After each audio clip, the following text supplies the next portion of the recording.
আসসালামু আলাইকুম। কেমন আছো সবাই? আমাকে শুনতে পাচ্ছ কিনা একটু জানাও।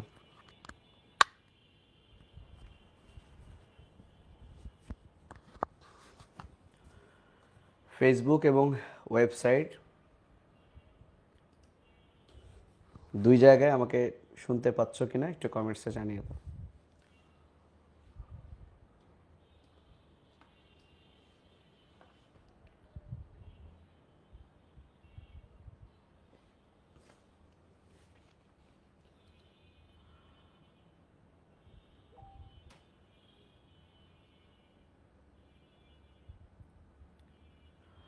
ওকে, ঠিক আছে, আমরা তাহলে স্টার্ট করি। কোষ রসায়ন চ্যাপ্টারটা আমরা 2 দিনে পড়াবো, যেহেতু এটা শর্ট সিলেবাসে ছিল না, তুলনামূলক বড় চ্যাপ্টার। এখানে 5টা টপিক আছে। 5টা টপিক্সের মধ্যে carbohydrate, amino acid, protein, lipid এবং এনজাইম। তো এখন আজকে কতটুকু পড়াবো এটা আসলে তোমাদের রুটিনে দেওয়া নাই। সো আমার কাজ হচ্ছে আমি 2 দিনে এই চ্যাপ্টারটা পড়াই দিব। তবে আমার টার্গেট হচ্ছে আজকে আমি অ্যামিনো অ্যাসিড, প্রোটিন এবং এনজাইমটা পড়াবো। কেননা দুনিয়ার সকল এনজাইমই হলো প্রোটিন। তো তুমি যদি প্রোটিন পারো তাহলে এনজাইমটা পড়তে ইজি হবে। আবার সেই প্রোটিনটা অ্যামিনো অ্যাসিড দিয়েই গঠিত হয়। তাহলে অ্যামিনো অ্যাসিড, প্রোটিন এবং এনজাইমের পড়ার মধ্যে একটা মিল আছে। ঠিক আছে, সেল কেমিস্ট্রি একদমই কঠিন না। আমি যেভাবে বলি পড়াই, তোমরা মনোযোগ দাও, ইনশাল্লাহ দেখবা যে তোমাদের এটা হয়ে গেছে। তো চলো আমরা আর সময় নষ্ট না করে পড়তে বসি। ঠিক আছে? ওকে, যারা সালাম দিচ্ছ ওয়ালাইকুম আসসালাম। আমি একটু সিক, অসুস্থ, একটু জ্বর আছে। তোমরা যদি আমার কোনো কথা বুঝতে না পারো আমাকে একটু বইলো, আমি আরেকবার রিপিট করব। ঠিক আছে, শুরু করি। তো তোমরা সবাই তোমাদের পাঠ্য বইয়ের আবুল হাসান স্যারের বইয়ে 117 পৃষ্ঠায় চলে যাও। সবাই 117 পৃষ্ঠায় চলে যাও। কোনো সমস্যা নেই, তোমরা কেউই যদি আগে না পড়ো তারপরেও হবে, আমি ওভাবেই পড়াবো ইনশাল্লাহ। ঠিক আছে, খাতা কলম পাশে রাখতে পারো, কিন্তু বইটা অবশ্যই সাথে রাখো। বইটা অবশ্যই সাথে রাখো।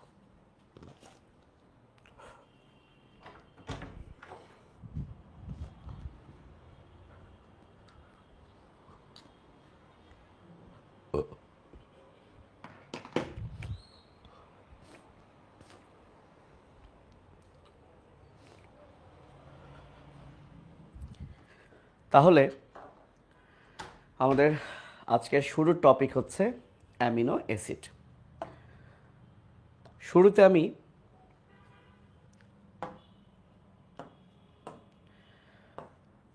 তোমরা সবাই জানো যে একটা কার্বনের 4টা হাত। এই 4টা হাতের একটা হাতে অ্যামিন মূলক থাকে, একটা হাতে কার্বক্সিলিক অ্যাসিড মূলক থাকে, অর্থাৎ অ্যামিনো অ্যাসিড। এবং এর আর এক হাতে কার্বন থাকে। সো দুনিয়াতে যত অ্যামিনো অ্যাসিড আছে তাদের সবার কার্বনের এই 3 হাতে এই 3জন থাকবে। একটা হচ্ছে অ্যামিন, একটা হচ্ছে অ্যাসিড, আর একটা হচ্ছে আরেকটা হচ্ছে হাইড্রোজেন। আরেকটা হচ্ছে হাইড্রোজেন থাকবে। এই 3টা ফিক্সড, পৃথিবীর সকল অ্যামিনো অ্যাসিডে এই 3টা ফিক্সড। তো বাকি যে হাতটা আছে এই হাতটাকে বলা হয় আর গ্রুপ।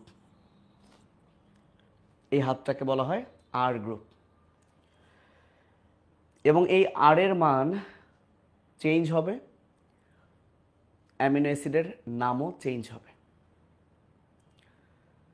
তাহলে একটা অ্যামিনো অ্যাসিডে কী কী থাকে পরীক্ষার প্রশ্ন আসতে পারে। অ্যামিন থাকে, অ্যাসিড থাকে, হাইড্রোজেন থাকে, আর একটা আর মূলক থাকে। ক্লিয়ার? যদি বলে কোনটি থাকে না, আশা করি পারবে। ওকে, এখন এই যে আর, লক্ষ্য করো, তাহলে দেখো এখানে বলা আছে কি কি থাকে। এখন দেখো এই যে আর, মনোযোগ দাও, এই যে আমি এটা পড়ালাম যে প্রতিটা অ্যামিনো অ্যাসিডে একটা কেন্দ্রীয় কার্বনকে ঘিরে এই চারটা জিনিস থাকে। কোনটি থাকে না পরীক্ষায় আসবে। ওকে, এখন এই যে আর গ্রুপ, আর গ্রুপ, সেই আর গ্রুপ যদি বলা হয়েছে, সেই আর গ্রুপ যদি, সো এখানে এটাই হচ্ছে আর গ্রুপ, এই আর এর পরিবর্তে যদি হাইড্রোজেন বসে তাহলে এই অ্যামিনো অ্যাসিডটার নাম হবে, বলা হয়েছে গ্লাইসিন। সো অ্যামিনো অ্যাসিডের অনেক নাম আছে, তো এই আর গ্রুপটা যদি হাইড্রোজেন হয় নাম হবে গ্লাইসিন। যদি এই আর গ্রুপটা হাইড্রোজেন না হয়ে মিথাইল হয় তাহলে নাম হবে অ্যালানিন। এভাবে বলা আছে যদি আর গ্রুপটা ওএইচ মূলকযুক্ত হয় তাহলে হবে সিরিন, আর যদি সালফার মূলক হয় তাহলে হবে সিস্টিন। তাহলে এটা খুবই ইম্পর্ট্যান্ট একটা এমসিকিউ হতে পারে যে আর গ্রুপ এইচ হলে অ্যামিনো অ্যাসিডের নাম কি। তুমি একটু মিলিয়ে মিলিয়ে পড়ো তাহলে ভুলবা না। এভাবে পড়ো যে আর গ্রুপ যদি হাইড্রোজেন হয় তাহলে গ্লাইসিন, তাহলে এভাবে মিলিয়ে পড়ো। হাই থাকলে উত্তর হবে গেল, তাহলে বলো হাই গেল মিথি এলো, হাই গেল মিথি এলো। আর ওএইচটাকে তুমি এভাবে বলো ওহ, মনে করো শিরি একটা মেয়ের নাম, শিরি ফারহাদ, ওহ শিরি, এভাবে বলো ওহ শিরি। তাহলে জাস্ট আমার সাথে একবার আওয়াজ করো, হাই গেল মিথি এলো ওহ শিরি। তার মানে হাই থাকলে গেল গ্লাইসিন, মিথি মিথাইল থাকলে এলো অ্যালানিন, ওহ শিরি, ওহ ওএইচ থাকলে শিরিন। আরেকটা আছে সালফার থাকলে বাকিটা, সো শালা সিস্টিন, মনে রাখতে পারো শালা সিস্টিন। খুবই ইম্পর্টেন্ট, মনে রাখতে হবে। ওকে, আচ্ছা হ্যাঁ আমি একটু সিক। আচ্ছা এখন আসো, যেহেতু দুনিয়ার সকল অ্যামিনো অ্যাসিড হচ্ছে এরকম, তোমরা জেনে থাকতে পারো কেমিস্ট্রিতে যে কার্যকরী মূলকের পাশের কার্বনটাকে বলে আলফা কার্বন। যেহেতু সকল অ্যামিনো অ্যাসিডের স্ট্রাকচার এই আলফা কার্বনযুক্ত, তাই এই অ্যামিনো অ্যাসিডগুলোকে আমরা বলবো আলফা অ্যামিনো অ্যাসিড। কি বলবো? Alpha amino acid. So very very important. প্রকৃতিতে বেশিরভাগ অ্যামিনো অ্যাসিডই হলো আলফা অ্যামিনো অ্যাসিড। তো অ্যামিনো অ্যাসিডের বৈশিষ্ট্যে সেই কথাটাই প্রথমে আছে। বৈশিষ্ট্য মেডিকেল ভর্তি পরীক্ষার জন্য খুব গুরুত্বপূর্ণ, কোনটি বৈশিষ্ট্য নয় এ ধরনের প্রশ্ন খুব আসে। মনে রাখবা এই যে কোষ রসায়ন চ্যাপ্টারটাতে যে 5টা টপিক আছে, এই 5টা টপিককে যারা যারা আছে carbohydrate, amino acid, protein, lipid, enzyme, এরা সবাই বর্ণহীন। কারো কোনো বর্ণের কথা বলা নেই, এরা সবাই বর্ণহীন, একদম মাথায় গেঁথে রাখবা। যাই পড়বা, লিপিড পড়ছো বর্ণহীন। ওকে, সো এরাও বর্ণহীন, এরাও বর্ণহীন। নামের শেষে যদি অ্যাসিড থাকে তাহলে এটা পানিতে দ্রবণীয়, এক্সেপ্ট ফ্যাটি অ্যাসিড, কারণ ফ্যাটি অ্যাসিড দিয়ে লিপিড হয়। মাথায় রাখবা, ফ্যাটি অ্যাসিড ছাড়া অন্যান্য অ্যাসিড পানিতে দ্রবণীয়। তাহলে অ্যামিনো অ্যাসিড, নিউক্লিক অ্যাসিড, এগুলো পানিতে কি দ্রবণীয়। সো অ্যামিনো অ্যাসিড পানিতে দ্রবণীয়। এ কারণে অ্যামিনো অ্যাসিড দিয়ে যে প্রোটিন হয় তারাও পানিতে দ্রবণীয়। কিন্তু যদি কোনো প্রোটিনের সাথে লিপিড থাকে তখন সঙ্গদোষে লোহা ও ভাসের মতো লিপোপ্রোটিন যারা, তারা একটু পানিতে অদ্রবণীয়। আমরা সামনে পড়ব। এখন দেখো তো, একটা অ্যামিনো অ্যাসিডে অ্যামিন মূলক আছে, এটা মূলত ক্ষারীয় মূলক, আর এটা হচ্ছে অ্যাসিড মূলক। তাহলে যেহেতু এই একটা যৌগে অ্যাসিড ক্ষার দুজনই আছে, তোমরা জানো অ্যাসিড কি করে, মৃদু ক্ষারের সাথে লবণ করে, ক্ষার কি করে? মৃদু অ্যাসিডের সাথে লবণ করে। তাহলে এই যৌগে যেহেতু অ্যাসিড ক্ষার দুটোই আছে, তাহলে এরা মৃদু অ্যাসিডের সাথেও লবণ বানাবে, মৃদু ক্ষারের সাথেও লবণ বানাবে। এবং যদি আমি একটু কম্পেয়ার করি হাইড্রোজেন, আমি যদি কার্বনযুক্ত আরেকটা যৌগের সাথে কম্পেয়ার করি, মনে করো এটাও একটা যৌগ যার নাম মিথেন, সেখানেও কার্বনের 4 হাতে 4 জন আছে, এখানেও কার্বনের 4 হাতে 4 জন আছে, মনে করো এখানে আরো কিছু আছে CH2OH। তুমি চিন্তা করো তো কোথায় বন্ড বা বন্ধন অনেক বেশি? স্বাভাবিক, এখানে কার্বনের তো 4 হাতে বন্ড আছেই, এদের মধ্যে আছে, এদের মধ্যে আছে, এদের মধ্যে আছে, এখানে কিন্তু নাই। তাহলে এই ধরনের জৈব যৌগের চেয়ে এই অ্যামিনো অ্যাসিডের মধ্যে কিন্তু বন্ধন অনেক বেশি, আর বন্ধন ছোটাতে তাপমাত্রা দেওয়া লাগবে অনেক বেশি। এ কারণে অ্যামিনো অ্যাসিডরা উচ্চ গলনাঙ্ক বিশিষ্ট হয়। তোমাকে কিন্তু বৈশিষ্ট্যগুলো একদম ব্রেইনে যে মুখস্থ রাখা লাগবে তা নয়, অপশন দেখে যাতে তুমি বুঝতে পারো, তুমি চিন্তা করবা যে হ্যাঁ অ্যামিনো অ্যাসিডের গলনাঙ্ক আসলে বেশি হওয়া উচিত কিনা। স্ট্রাকচার দেখো, তাহলে এমনি মনে পড়বে এটার গলনাঙ্ক বেশি। তো প্রোটিনকে ভাঙলেই আমরা অ্যামিনো অ্যাসিড পাই, আবার অ্যামিনো অ্যাসিড মিলেই আমরা প্রোটিন পাই। তো খুব ইজি ব্যাপার। এখন অ্যামিনো অ্যাসিড মিলে যে প্রোটিন হয়, ভেরি ভেরি ইম্পর্ট্যান্ট, এই বন্ধনটার নাম হলো পেপটাইড বন্ধন, যেটা আমরা পরিপাক শ্বসনেও পড়েছি, সামনে এই বন্ধন নিয়ে আমরা পড়ব। ওকে, এখন দেখো কোনো কারণে এই অ্যামিনো অ্যাসিড তার অ্যাসিডের এই হাইড্রোজেনটা যদি ত্যাগ করে, সে কিন্তু মাইনাস ঋণাত্মক আয়ন হয়ে যায়, আর এ যদি একটা হাইড্রোজেন গ্রহণ করে সে কিন্তু প্লাস হয়ে যায়। তাহলে যখন এই অ্যামিনো অ্যাসিডের অ্যামিন অ্যাসিড উভয়মূলক বিক্রিয়ায় অংশ নেয়, তখন এই একটা যৌগের মধ্যে 2টা আয়ন তৈরি হয়।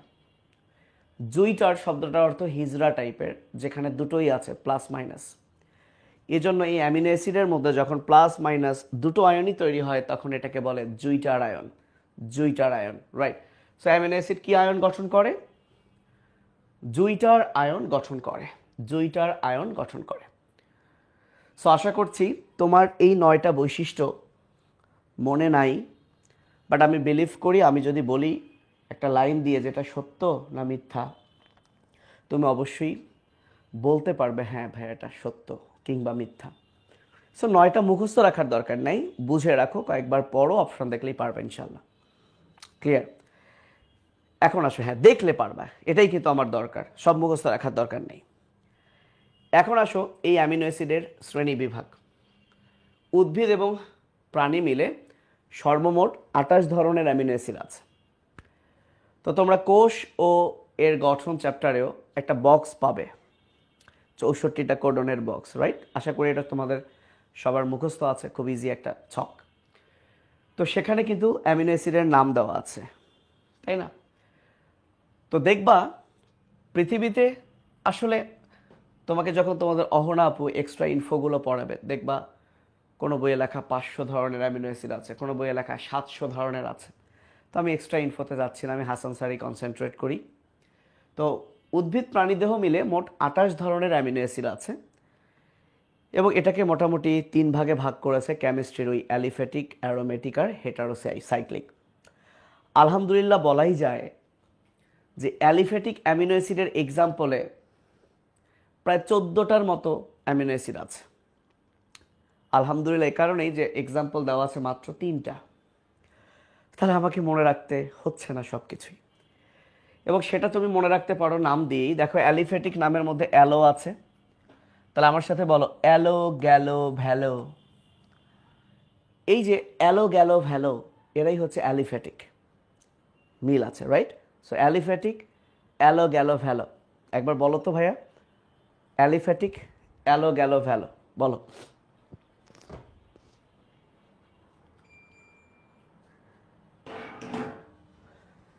অ্যালিফ্যাটিক, অ্যালো গ্যালো ভ্যালো, ভেরি গুড, থ্যাংক ইউ। এবার আসো অ্যারোম্যাটিক। অ্যারোমেটিকের এক্সাম্পল একটা হচ্ছে টাইরোসিন, টা দিয়ে, আর একটা হচ্ছে ফিনাইল অ্যালানিন। আর কোনো অ্যামিনো অ্যাসিড নেই যেটা টয় আকার দিয়ে শুরু, ফয় রস্যইকার দিয়ে শুরু। তাহলে তুমি একটা ওয়ার্ড বানাও এবং বারবার এটা উচ্চারণ করতে থাকো অ্যারো টাফি, অ্যারো টাফি। দেখো এটা বোঝার কিছু নাই। অ্যারোমেটিক অ্যামিনো অ্যাসিড যে টাইরোসিন, এটা বোঝাতে গেলে তোমাকে টাইরোসিনের স্ট্রাকচার দেখাতে হবে যে দেখো এটা অ্যারোমেটিক, কিন্তু এখন তো ওটার স্ট্রাকচার দেখার দরকার নাই, তুমি জাস্ট মনে রাখবে এভাবে অ্যারো টাফি। ওকে, তোমরা যদি ভিন্নভাবে পড়ে থাকো, বিকজ একাডেমিকে তোমরা এক একজন এক এক টিচারের কাছে পড়েছো, তাহলে আমার এই নতুন ট্রিক তুমি গ্রহণ করবা না, আগে যেটা পড়েছো ওটাই পড়বা। যদি মনে হয় আমারটা ভালো লাগছে দেন তুমি এটা গ্রহণ করো। সো অ্যালিফেটিক মনে রাখো অ্যালো গ্যালো ভ্যালো, অ্যারোমেটিকের পাশে তুমি লিখে রাখো অ্যারো টাফি। এর অর্থ হচ্ছে অ্যারোমেটিক অ্যামিনো অ্যাসিডের এক্সাম্পল টা দিয়ে এবং ফি দিয়ে, অপশনে টা এবং ফি এর যেটা পাবে সেটাই আনসার দিবে। ওকে, এখন চিন্তা করো তো, যেহেতু মেডিকেল স্টাইলে পড়া, তুমি যদি অ্যালিফেটিক আর অ্যারোমেটিকের এক্সাম্পল পারো তাহলে বাদ বাকিগুলো হেটারো সাইক্লিক, এটা আর তোমার পড়ার দরকার পড়ছে না, ঠিক কিনা? বুঝতে পেরেছো কিনা? সো আমার সাথে বলো, অ্যালিফ্যাটিক অ্যালো গ্যালো ভ্যালো, অ্যারোমেটিক অ্যারো টাফি, শেষ। অ্যালিফ্যাটিক অ্যালো গ্যালো ভ্যালো, অ্যারোমেটিক অ্যারো টাফি। ওকে, আচ্ছা এবার আসো, এই যে অ্যালো গ্যালো ভ্যালো, এই অ্যামিনো অ্যাসিডগুলো হচ্ছে নন পোলার, এই অ্যামিনো অ্যাসিডগুলো হচ্ছে নন পোলার। এই যে অ্যালো গ্যালো ভ্যালো এগুলো হচ্ছে নন পোলার। তো তোমরা মনে হয় জানো, এটা পড়ার কথা, কোষের গঠনেও পড়েছ, যে প্রোটিন বানাতে মোট 20 ধরনের অ্যামিনো অ্যাসিড লাগে। প্রোটিনের জন্য মোট কয় ধরনের অ্যামিনো অ্যাসিড লাগে? 20 ধরনের। তো এই 20 ধরনের অ্যামিনো অ্যাসিডের মধ্যে 10 ধরনের অ্যামিনো অ্যাসিড হচ্ছে নন পোলার। সো বইয়ে যেহেতু এই 10টার নাম দেওয়া নেই, আমরা আবারও বলতে পারি আলহামদুলিল্লাহ, থাকলে পড়তে হতো। সো অ্যালো গ্যালো ভ্যালো এগুলো নন পোলার, একসাথে পড়বা। সো অ্যালিফ্যাটিক অ্যালো গ্যালো ভ্যালো এরা হচ্ছে নন পোলার। পোলার তো বোঝো, তাহলে এটা পোলার না। আর বাকি 10টা হলো পোলার, এর মধ্যে 5টার চার্জ নাই, 2টার নেগেটিভ চার্জড এবং 3টা পজিটিভ চার্জড। এটা তুমি দুইভাবে মনে রাখতে পারো। যে সকল অ্যামিনো অ্যাসিড নেগেটিভ চার্জড তারা হয় অ্যাসিডিক, বিকজ অ্যাসিড হাইড্রোজেন ছেড়ে দিয়ে সে নেগেটিভ চার্জড হয়। তুমি যদি এই কনসেপ্টটা মাথায় রাখতে পারো তাহলে এটা তোমার ভুল হবে না, ট্রিকের দরকার নাই। তাহলে নেগেটিভ চার্জ মানে সে অ্যাসিড, এবং তার এক্সাম্পল হচ্ছে অ্যাসিড। 2টা আছে 20টা অ্যামিনো অ্যাসিডের মধ্যে, 2টা অ্যামিনো অ্যাসিডের নামের শেষে অ্যাসিড কথাটা লেখাই আছে, একটা গ্লুটামিক অ্যাসিড আর একটা অ্যাসপার্টিক অ্যাসিড। সো যেহেতু আর একটা দেয় নাই, তুমি জাস্ট মনে রাখো যে অ্যাসিড থাকলেই সেটা হলো কি? Negative charged. তাহলে নেগেটিভ চার্জ যদি অ্যাসিড হয়, পজিটিভ চার্জ কি? ক্ষার। এখন তুমি কি জানো ক্ষারীয় অ্যামিনো অ্যাসিড কোনগুলো? এটা কিন্তু কোষের গঠন চ্যাপ্টারে ক্রোমোজোমের গঠনে ছিল। তুমি কি জানো ক্ষারীয় অ্যামিনো অ্যাসিড কোনগুলো? ক্ষারীয় অ্যামিনো অ্যাসিড কোনগুলো তুমি কি জানো? ক্ষারীয় অ্যামিনো অ্যাসিড হচ্ছে, আমি যদি একটু লিখে দেই, এই 3টা মনে রাখবা। খাতে ক্ষারীয়, খালা আর্জিনার হিস্ট্রি, মানে খালা আর্জিনার ইতিহাস। অর্থাৎ ক্ষারীয় অ্যামিনো অ্যাসিড হচ্ছে লাইসিন, আর্জিনিন, এটা এখানে নাই, আর হিস্ট্রিতে হিস্টিডিন। এই যে 3টার নামই কিন্তু এখানে দিয়ে দিয়েছি, কিন্তু এখানে 2টা আছে। তাহলে এবার পুরোটাকে যদি আমি সামারি করি, নন পোলার হচ্ছে অ্যালো গ্যালো ভ্যালো, নেগেটিভ চার্জ হচ্ছে অ্যাসিড, আর পজিটিভ চার্জ হচ্ছে ক্ষার। ক্ষার হচ্ছে খালা আর্জিনার হিস্ট্রি, কিংবা অনেকে এভাবে পড়ে পহেলা পহেলা। এত এটা যে ক্ষার আবার ক্ষারীয় অ্যামিনো, কিন্তু তোমার কিন্তু লাগবে ক্ষারীয় অ্যামিনো অ্যাসিড কি, ক্ষারীয় অ্যামিনো অ্যাসিড কি, এটা কিন্তু তোমার লাগবে। ঠিক আছে, ওকে। তাহলে এই 3টা যদি তুমি পারো, বাকিটা হচ্ছে পোলার আনচার্জড, সেটার না পড়লেও চলবে। এবার চলে আসো, এই যে আমি বললাম 20 ধরনের অ্যামিনো অ্যাসিড প্রোটিন গঠনে অংশ নেয়, সো তাদেরকে বলা হয় প্রোটিন অ্যামিনো অ্যাসিড, এবং এরাই হলো স্ট্যান্ডার্ড অ্যামিনো অ্যাসিড। যদিও এক্সট্রা তথ্য আমার লেখানোর কথা না, তারপরেও আমি লিখাচ্ছি, মনে রাখো এটা হচ্ছে স্ট্যান্ডার্ড অ্যামিনো অ্যাসিড। তো এই যে 20 ধরনের amino acid protein amino acid, সেই 20 ধরনের অ্যামিনো অ্যাসিডের নাম একটু পরেই জানবো। কিন্তু যারা প্রোটিন বানায় না, তাহলে তারা কি? তারা নন প্রোটিন অ্যামিনো অ্যাসিড, মানে প্রোটিন না, তারা প্রোটিন বানায় না তারা। তো তাদের মধ্যে 3টা নাম দেওয়া আছে। একটা হচ্ছে অরনিথিন, যেটা ভেরি ভেরি ইম্পর্টেন্ট। এই অরনিথিন কি বানায়? সে ইউরিয়া বানায়। এজন্য ইউরিয়া তৈরির চক্রের নাম অরনিথিন চক্র। অরনিথিন চক্র, ওকে। আচ্ছা, এছাড়াও দেখো আছে সাইট্রোলিন। এই সাইট্রোলিন শব্দটাও তোমরা যখন বর্জ্য নিষ্কাশন চ্যাপ্টারে পড়বা, দেখবা যে অরনিথিন চক্রে সাইট্রোলিন ব্যাপারটাও তুমি পাচ্ছ, যেটাও ইউরিয়া তৈরিতেই হেল্প করে। আর হোমোসেরিন, হোমোসেরিন দেখো তোমরা কিন্তু সেরিন বলে একটা নাম পড়েছো, বাট এটা হোমোসেরিন। এই হোমোসেরিন কি করে জানো? দেখো লেখা আছে, এই হোমোসেরিন কি করে? প্রোটিন অ্যামিনো অ্যাসিড সংশ্লেষে ব্যবহৃত হয়। মানে ব্যাপারটা এরকম, হোমোসেরিনের স্ট্রাকচার থেকে যদি আমি কোনো কিছু রিমুভ করি, তাহলে কিন্তু সেটা হবে সেরিন। আমি শিওর না রিমুভ করব না অ্যাড করব, বাট হোমোসেরিনের স্ট্রাকচারের যদি সামান্য চেঞ্জ করি, সে হবে সেরিন। তার মানে এই হোমোসেরিন, সে কিন্তু প্রোটিন বানায় না, কিন্তু তাকে কনভার্ট করে আমি সেরিন বানাতে পারি, যেটা একটা protein amino acid, because say protein বানাবে। তাহলে নন প্রোটিন অ্যামিনো অ্যাসিড 3টার নাম একটু মনে রাখি। অরনিথিন মুখস্থ করে ফেলি, কোনো ট্রিক না। সাইট্রোলিন, হোমোসেরিন।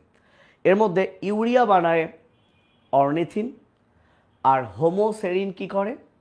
হোমোসেরিন প্রোটিন অ্যামিনো অ্যাসিড বানায়। সে নিজে নন প্রোটিন অ্যামিনো অ্যাসিড, সে নিজে প্রোটিন বানাতে পারে না, কিন্তু সে কনভার্ট হয়ে এমন একটা অ্যামিনো অ্যাসিড হয় যেটা পরে প্রোটিন বানাবে। সো যদি বলে প্রোটিন অ্যামিনো অ্যাসিড বানায় কে, আনসার হবে হোমোসেরিন। আনসার হবে হোমোসেরিন, ওকে। এইবার দেখো, এটা মেডিকেল ভর্তি পরীক্ষা আসছিল। প্রোটিনে তো নানা ধরনের অ্যামিনো অ্যাসিড থাকে। ধরো একটা প্রোটিন হতে গেলে 100 থেকে 400 অ্যামিনো অ্যাসিড লাগে, আরও কমও লাগতে পারে। ইনসুলিন প্রোটিনে 51টা অ্যামিনো অ্যাসিড আছে। তো দেখো অ্যামিনো অ্যাসিড আছে তো 20 ধরনের। তো যে অ্যামিনো অ্যাসিডে 400টা, যে প্রোটিনে 400টা অ্যামিনো অ্যাসিড লাগে, তো সেখানে এক একটা অ্যামিনো অ্যাসিড একাধিকবার আছে না? তো দেখা যায় প্রোটিনের মধ্যে একটা অ্যামিনো অ্যাসিড আমরা খুবই কম পরিমাণে পাই, তার নাম হাইড্রক্সিপ্রোলিন। এটার অ্যাকচুয়ালি সঠিক হবে হাইড্রক্সিপ্রোলিন, কিন্তু তোমার বইয়ে যেহেতু প্রোপিন আছে তোমরা এটাই পড়ো, কিন্তু হবে আসলে হাইড্রক্সিপ্রোলিন। হাইড্রক্সিপ্রোপিন বলতে দুনিয়ায় কোনো অ্যামিনো অ্যাসিড নেই। এখন যেহেতু বইয়ে ভুল আছে, এটাই right. Hasan sir is always right, number 1 rule. Number 2, if Hasan sir is wrong, follow the first rule. এটাই হচ্ছে মেডিকেল অ্যাডমিশনে মাথায় রাখতে হবে। তো তারপর আমি লিখে দিলাম ল, যদি অপশনে কখনো হাইড্রক্সিপ্রোপিন না থাকে, না থাকার সম্ভাবনা নাই, থাকবেই, কারণ তোমার যে ডক্টররা প্রশ্ন করবেন, ওনারা এটা নাও জানতে পারেন, ওনারা হুবহু বইয়ের কথাই তুলে দিবেন। এ কারণে আমরা আসলে শুরু থেকেই বলে আসছি যে আসলে বেশি রিসার্চ বা পিএইচডি করার দরকার নেই, যা আছে যেমন আছে ওইভাবে বুঝেই মাথায় রাখতে হবে, বেশি বুঝতে গেলে ঝামেলা আছে। এবার আসো, মারাত্মক ইম্পর্টেন্ট, এবং আমরা অ্যামিনো অ্যাসিডের শেষের দিকে চলে আসছি। তাহলে অ্যামিনো অ্যাসিড 20 ধরনের যারা প্রোটিন বানায়। তাহলে এই 20 ধরনের অ্যামিনো অ্যাসিড তোমার অবশ্যই দরকার। মজার বিষয় হলো, আল্লাহ তাআলা তোমাদের শরীরে 12 ধরনের অ্যামিনো অ্যাসিড তৈরি করার যন্ত্র দিয়েই দিচ্ছে। তোমাদের শরীরের বিভিন্ন অঙ্গে এই 12 ধরনের অ্যামিনো অ্যাসিড তৈরি হয়, যকৃতে তৈরি হয়। কিন্তু 8 ধরনের অ্যামিনো অ্যাসিড, 8 ধরনের অ্যামিনো অ্যাসিড তোমার দেহ তৈরি করতে পারে না। তাই অবশ্যই এই 8 ধরনের অ্যামিনো অ্যাসিডকে তোমার খেতে হবে, খাওয়ার মধ্য দিয়ে তোমার বডিতে দিতে হবে। তো এ কারণেই যে 12 ধরনের অ্যামিনো অ্যাসিড তোমার বডি তৈরি করছেই তাকে তো তোমার অবশ্যই খাওয়ার প্রয়োজন নাই, বাট যে 8 ধরনের অ্যামিনো অ্যাসিড তোমার বডি সিনথেসিস করে না, তৈরি করে না, তাকে তোমার অবশ্যই খেতে হবে। এই জন্য সেটা হলো আবশ্যকীয় অ্যামিনো অ্যাসিড বা ইসেনশিয়াল অ্যামিনো অ্যাসিড। তাহলে অত্যাবশ্যকীয় অ্যামিনো অ্যাসিড তারা তোমার দেহের ভেতর তৈরি হয় না বাবু, ঠিক আছে? তাহলে অবশ্যই তাদেরকে তোমার খাওয়ার মাধ্যমে গ্রহণ করতে হবে। এবং এই 8 ধরনের অ্যামিনো অ্যাসিডের জন্য ছন্দ পড়ার দরকার নাই, ডিরেক্ট নামগুলো পড়ো, দেখবে এমনি মনে থাকবে। যারা ছন্দ পড়েছো ভুলে যাও, আমার সাথে নামগুলো একটু বলো, আমার সাথে এভাবে বলো, সবাই বলো, বলো ভ্যালিন। তারপরে 3টা, তার মানে এরা ভালো, এরা খুব দরকারি, তাহলে ভ্যালিন। তারপরে বলো লাইসিন, লিউসিন, আইসোলিউসিন। তাহলে দেখো 4টা এভাবে বলো, ভ্যালিন, লাইসিন, লিউসিন, আইসোলিউসিন। বলো বলো, আমি ভাবছি তোমরা বলছো। Valine, lysine, leucine, isoleucine, valine, lysine, leucine, isoleucine, valine, lysine, leucine, isoleucine. 4টা। আর বাকি 4টার নামে কি আছে বলো? থিও, দেখো এরও ভিতরে আছে থিও, এর মধ্যে আছে ফ্যান, এরও মধ্যে আছে ফ্যান। তাহলে বলো বাকি 4টা, Theo, Theo, fan, fan, Theo, Theo, fan, fan.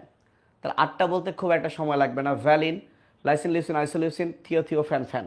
সবাই বলো ভ্যালিন, লাইসিন, লিউসিন, আইসোলিউসিন, খুব আসে, খুব আসে, থিও, থিও, ফ্যান, ফ্যান।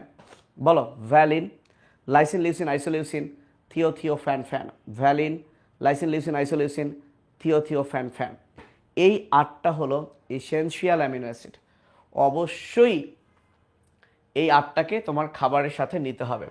তাহলে বলো তো, তোমার শরীর কয় ধরনের অ্যামিনো অ্যাসিড বানাতে পারে? 12 ধরনের অ্যামিনো অ্যাসিড বানাতে পারে। কিন্তু এই তুমি যখন বাচ্চা ছিলে, শিশু ছিলে, তখন কিন্তু আরেকটু কম পারতে। কি কম পারতে?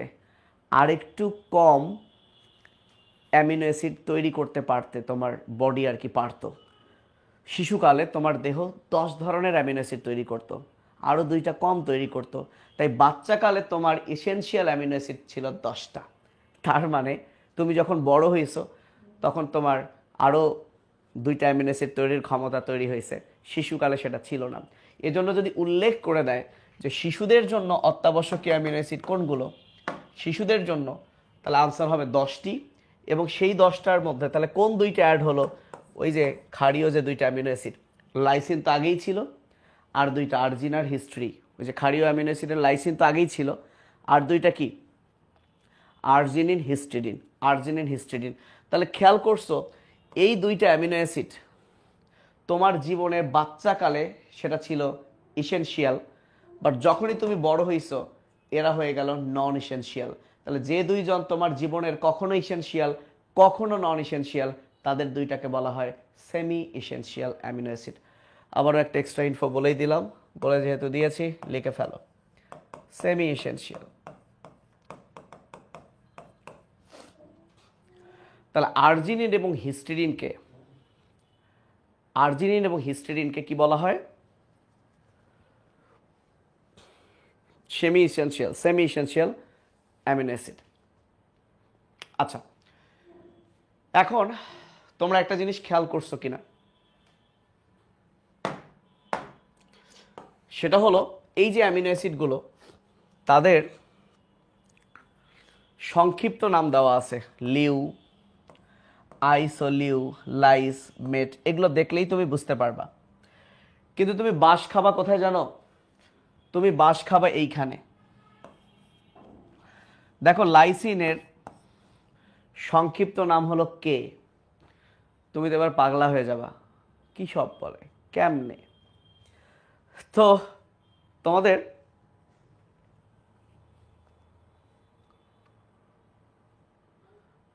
এই ছেলে, পচা ছেলে, এক্সট্রা ইনফো আমি নিলে ক্লাস শেষ হবে? এখন শেষ হবে না তো। এই জন্যই তো তোমাদের আলাদা একটা সুন্দরভাবে ওগুলো প্রোভাইড করা হচ্ছে, বোকা, বুঝছো না? নাহলে তো অ্যামিনো অ্যাসিড প্রোটিনই আজকে শেষ হবে না, ঠিক আছে? ওইটা তুমি তোমার মন মতো করে ফেলবা। আর আরেকটা কারণ হচ্ছে, তুমি যদি আবুল হাসান স্যার এবং আজমল স্যার 100% পড়ো। এবং এখান থেকে বায়োলজিতে যে প্রশ্নগুলো আসবে মেডিকেলে সেটা যদি ভুল না করো, একইভাবে ইসাক স্যার, হাজারি স্যার এর মধ্যে যে প্রশ্নগুলো আসছে, Ajmal sir, Hasan sir, Ishaq sir, Hazari sir, এই 4টা বই থেকে যে সকল প্রশ্ন মেডিকেলে আসবে আর তুমি যদি ভুল না করো তুমি চান্স পাবা। তাই আগে তোমাকে 100% এটা পড়তে হবে। দেন যখন তুমি মনে করবা আমি ওকে আমি 100% হাসান স্যার আমার মাথায়, দেন এক্সট্রা যে ইনফো আছে সেখানে তুমি সাহস করে যাবা। আর যদি তোমার এটাই শেষ না হয় তাহলে ওখানে যাওয়ার প্রয়োজন নেই। তো এখন যদি আমি একসাথে দুটোই দিই তুমি নিতে পারবা না হয়তো, বা জাস্ট আলাদা করা হয়েছে সবার সুবিধার্থের জন্য, ঠিক আছে? ওকে, তো এটা নেওয়ার কথা না। আমি পড়ে যাব কি না একটু বসি, দাঁড়িয়ে থাকতে পারছি না। আচ্ছা, এইটা কিভাবে মনে রাখবা, খুব টাফ। আমি একটু হেল্প করি তোমাদের। দেখো, প্রথমে দেখো কোনগুলো নামের সাথে মিল নেই, কোনগুলো নামের সাথে মিল নেই সেটা চলো একটু দেখি। আচ্ছা দেখো ভাইয়া, লিউসিনটাকে ধরেছে এল, তাহলে লাইসিন তো এল ধরা যাবে না, তাই লাইসিনটাকে ধরেছে তার আগের লেটার। আশা করি এটা আর ভুল হবে না। তাহলে লিউসিন হচ্ছে এল, তাহলে লাইসিন হচ্ছে তার আগের লেটার কে। আশা করি এটা পারবা। এম এম ভি ভি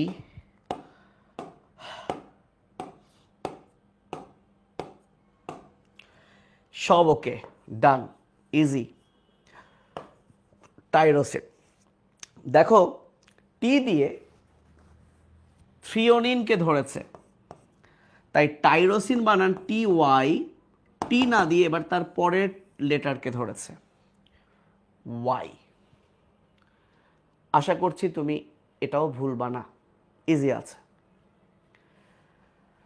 এইবার দেখো হিস্টিডিন এইচ মিল আছে। এখন অ্যাসপারজিন আর অ্যাসপার্টিক অ্যাসিড দুটোই স্টার্ট হচ্ছে এ দিয়ে, তো অলরেডি কিন্তু অ্যালানিনে এ আছে, তাহলে এই দুইটার তো এ নাই, এই দুইটা হয়ে গেছে। এর পিছনে ন এন, স্পার্টিক অ্যাসিডের ড ডি। পারবা কিনা? ওকে, সিস্টিন, সিস্টিন বানান কিন্তু এস দিয়ে না, সি ওয়াই এস, তাই এটা সি হয়েছে। আর্জিনিনের শুরুতে কি এ, কিন্তু উচ্চারণটা কি আর, তাই আর। গ্লাইসিন হচ্ছে জি, ট্রিপ্টোফ্যানও তো টি দিয়ে, কিন্তু এইটা ডাব্লিউ, এইটা কেমনে আসলো আমি জানি না, এটা মুখস্থ করবা ডাব্লিউ। আর একটা হলো glutamine, glutamic acid, phenylalanine. ফিনাইলটা পি দিয়ে শুরু, অলরেডি পি তো এখানে আছে প্রোলিনে, তাহলে ফিনাইল অ্যালানিনেও এখানে কি আছে আই।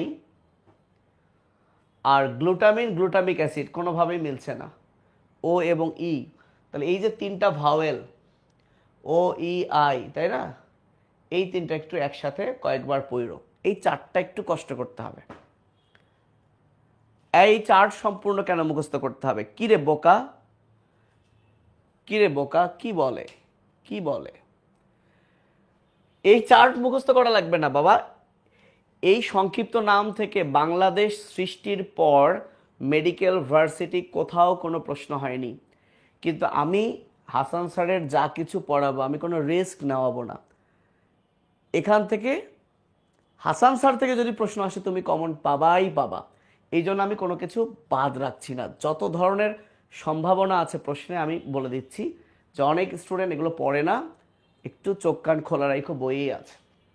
চলে যাই আমরা অ্যামিনো অ্যাসিডের কাজ।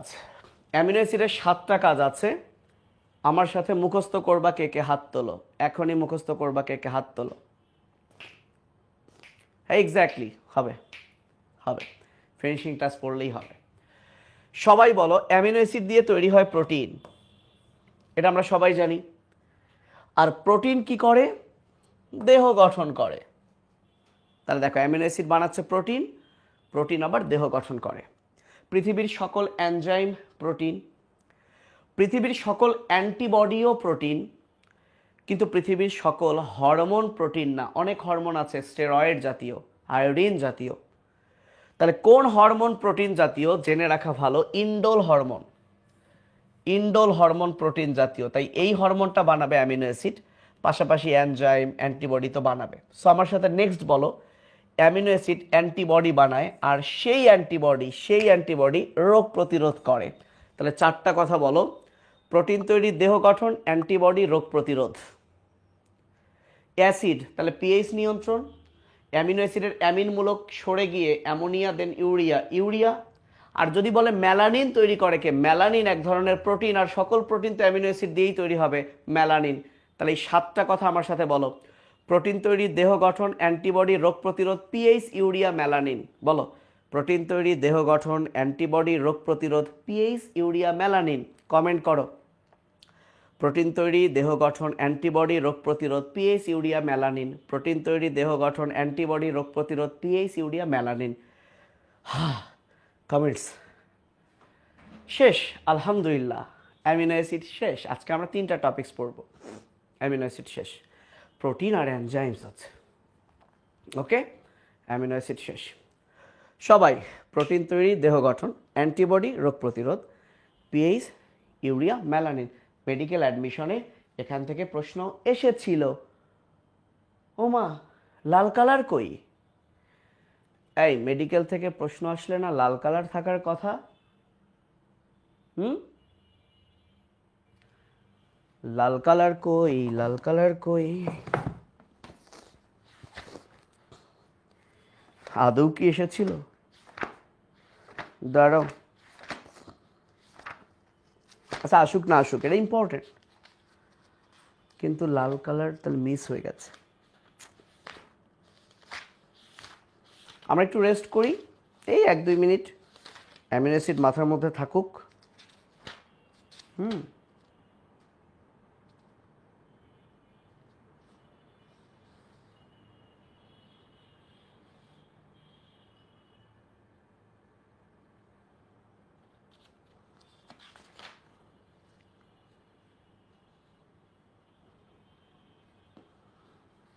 তাহলে এই প্রশ্নের আনসার দাও, উত্তর থেকে রেখেছি, দেখা যায় কিনা, দেখা যায় কিনা। মেডিকেল ভর্তি পরীক্ষা 9-10 এসেছিল, কোনটি অ্যামিনো অ্যাসিডের কাজ নয়, মনে হয় অনেক আগের, তাই দেওয়া হয়নি। আচ্ছা আনসার দেখো, দেখো দেহ গঠন, প্রোটিন মানে আমিষ, গ্লিসারল আর ইউরিয়া। সো গ্লিসারল তো না, আনসার। আচ্ছা অনেক আগের, তাই মনে হয় লাল করে নাই। ওকে, শেষ। আচ্ছা ভাইয়া, বিসমিল্লাহ করে আবার শুরু করি। আমরা এখন প্রোটিন শুরু করব। তুমি ভাবো যেটা একটা নতুন ক্লাস, কলেজ লাইফে একটা টিচারের ক্লাস করছো, 1 ঘন্টা পর পর টিচার চেঞ্জ হয়েছে না? মনে করো একজন টিচার এসে অ্যামিনো অ্যাসিড পড়ায় গেছে, এখন তোমরা একটু দুষ্টুমি করো, কমেন্টসে মজা করো। একটু পর আরেকজন টিচার আসবে, সে তোমাদেরকে প্রোটিন পড়াবে। আমি কি গিয়ে আবার আসবো, জামা কাপড় চেঞ্জ করে আসবো? আমি যাই, আবার একটু পরে আসি। এই আসলাম। কি অবস্থা, কেমন আছো সবাই? Good morning. অনেক দিন পর তোমাদের সাথে দেখা, আশা করি সবাই খুব ভালো আছো। আমরা আজকে পড়ব প্রোটিন, ঠিক আছে? আমি আলহামদুলিল্লাহ ভালো আছি। চলো আমরা প্রোটিন পড়াবো, নেক্সট ক্লাসে তোমাদের আরেকজন স্যার এসে এনজাইম পড়াবে। শুরু করি। তোমরা কোষের গঠন, আচ্ছা এই চ্যাপ্টারটা হয়নি না, কোষের গঠন, সেখানে বলা ছিল প্রোটিন হচ্ছে জীবনের ভাষা। আমরা আমার শরীরের আসলে যা কিছু করি ম্যাক্সিমাম কাজ প্রোটিন দিয়েই হয়। এটাকে শরীরের বা জীবনের কর্মঘোড়া বলা হয়। তাহলে আমাদের জীবনের সবচেয়ে গুরুত্বপূর্ণ অংশটার নামই হলো প্রোটিন। মজার বিষয় হলো প্রোটিন শব্দটার অর্থই গুরুত্বপূর্ণ। মজার বিষয় হলো এই গ্রিক প্রোটিয়াস অর্থই হলো সবচেয়ে গুরুত্বপূর্ণ। আর সবচেয়ে গুরুত্বপূর্ণ জিনিস যা আবিষ্কার করেছে বা সবচেয়ে গুরুত্বপূর্ণ জিনিস যার কাছে থাকবে সে তো অবশ্যই মালদার হবে, রাইট? মালদার, অনেক মাল, অনেক মালামাল, সবচেয়ে গুরুত্বপূর্ণ মালদার। তাহলে প্রোটিয়াস অর্থ সবচেয়ে গুরুত্বপূর্ণ এবং এটা আছে কার কাছে? মালদার। আসলে এটা মূলদার, জাস্ট তুমি একটু বিকৃত করে পড়ো, মালদার। প্রোটিন। ওকে, এখন আসো, জেনে রাখো ইনসুলিন এর অ্যামিনো অ্যাসিড হচ্ছে 51টা এবং কোন বন্ধন দ্বারা আবদ্ধ হয় জানো? পেপটাইড বন্ধন দ্বারা আবদ্ধ হয়, এটা জানো। কিভাবে বন্ড তৈরি হয় আর দেখাচ্ছি না। এবং বন্ডটা কার কার মধ্যে হয়? একটা অ্যামিনো অ্যাসিডের কার্বন আর একটা নাইট্রোজেন। সো এটা কার্বন এবং নাইট্রোজেনের মধ্যে হয়, জেনে রাখা ভালো। যখন আমরা কার্বোহাইড্রেট পড়ব তখন COC, কার্বন অক্সিজেন, কার্বনের মধ্যে হয়, এটা হচ্ছে গ্লাইকোসাইডিক বন্ধন। সেভাবে দিতে পারে। সো পেপটাইড বন্ধন কার কার বন্ধন? Carbon, nitrogen. ওই যে অ্যামিনো অ্যাসিড, অ্যামিনোর নাইট্রোজেন, অ্যাসিডের C। আচ্ছা, তো দুনিয়ার সকল এনজাইমই প্রোটিন। স্বাভাবিক, সব প্রোটিন কি আর এনজাইম? যেমন অ্যান্টিবডিও প্রোটিন, সে কি আর এনজাইম নাকি? তাহলে দেখো প্রোটিনটা হচ্ছে আমাদের শুষ্ক ওজনের, আমাদের বডি থেকে সকল পানি বাদ দিলে যা কিছু থাকবে পানি ছাড়া তার 50%ই হলো প্রোটিন, বাকিগুলো হচ্ছে আদার্স। খুবই গুরুত্বপূর্ণ কথা জেনে রাখা ভালো। এই পেপটাইড বন্ড এক ধরনের অ্যামাইড বন্ড, নাইট্রোজেনের সাথে হয়তো এটা এক ধরনের অ্যামাইড বন্ড। এখন একটা কথা বলছে যে প্রতিটা পেপটাইড বন্ড তৈরিতে এক অণু পানি নির্গত হয়। আমি তোমাদেরকে একটা প্রশ্ন করি, দেখি তোমরা পারো কিনা। এটা তো পড়ো নাই, তারপরে বলি। মনে করো এটা একটা অ্যামিনো অ্যাসিড, এটা আর একটা অ্যামিনো অ্যাসিড।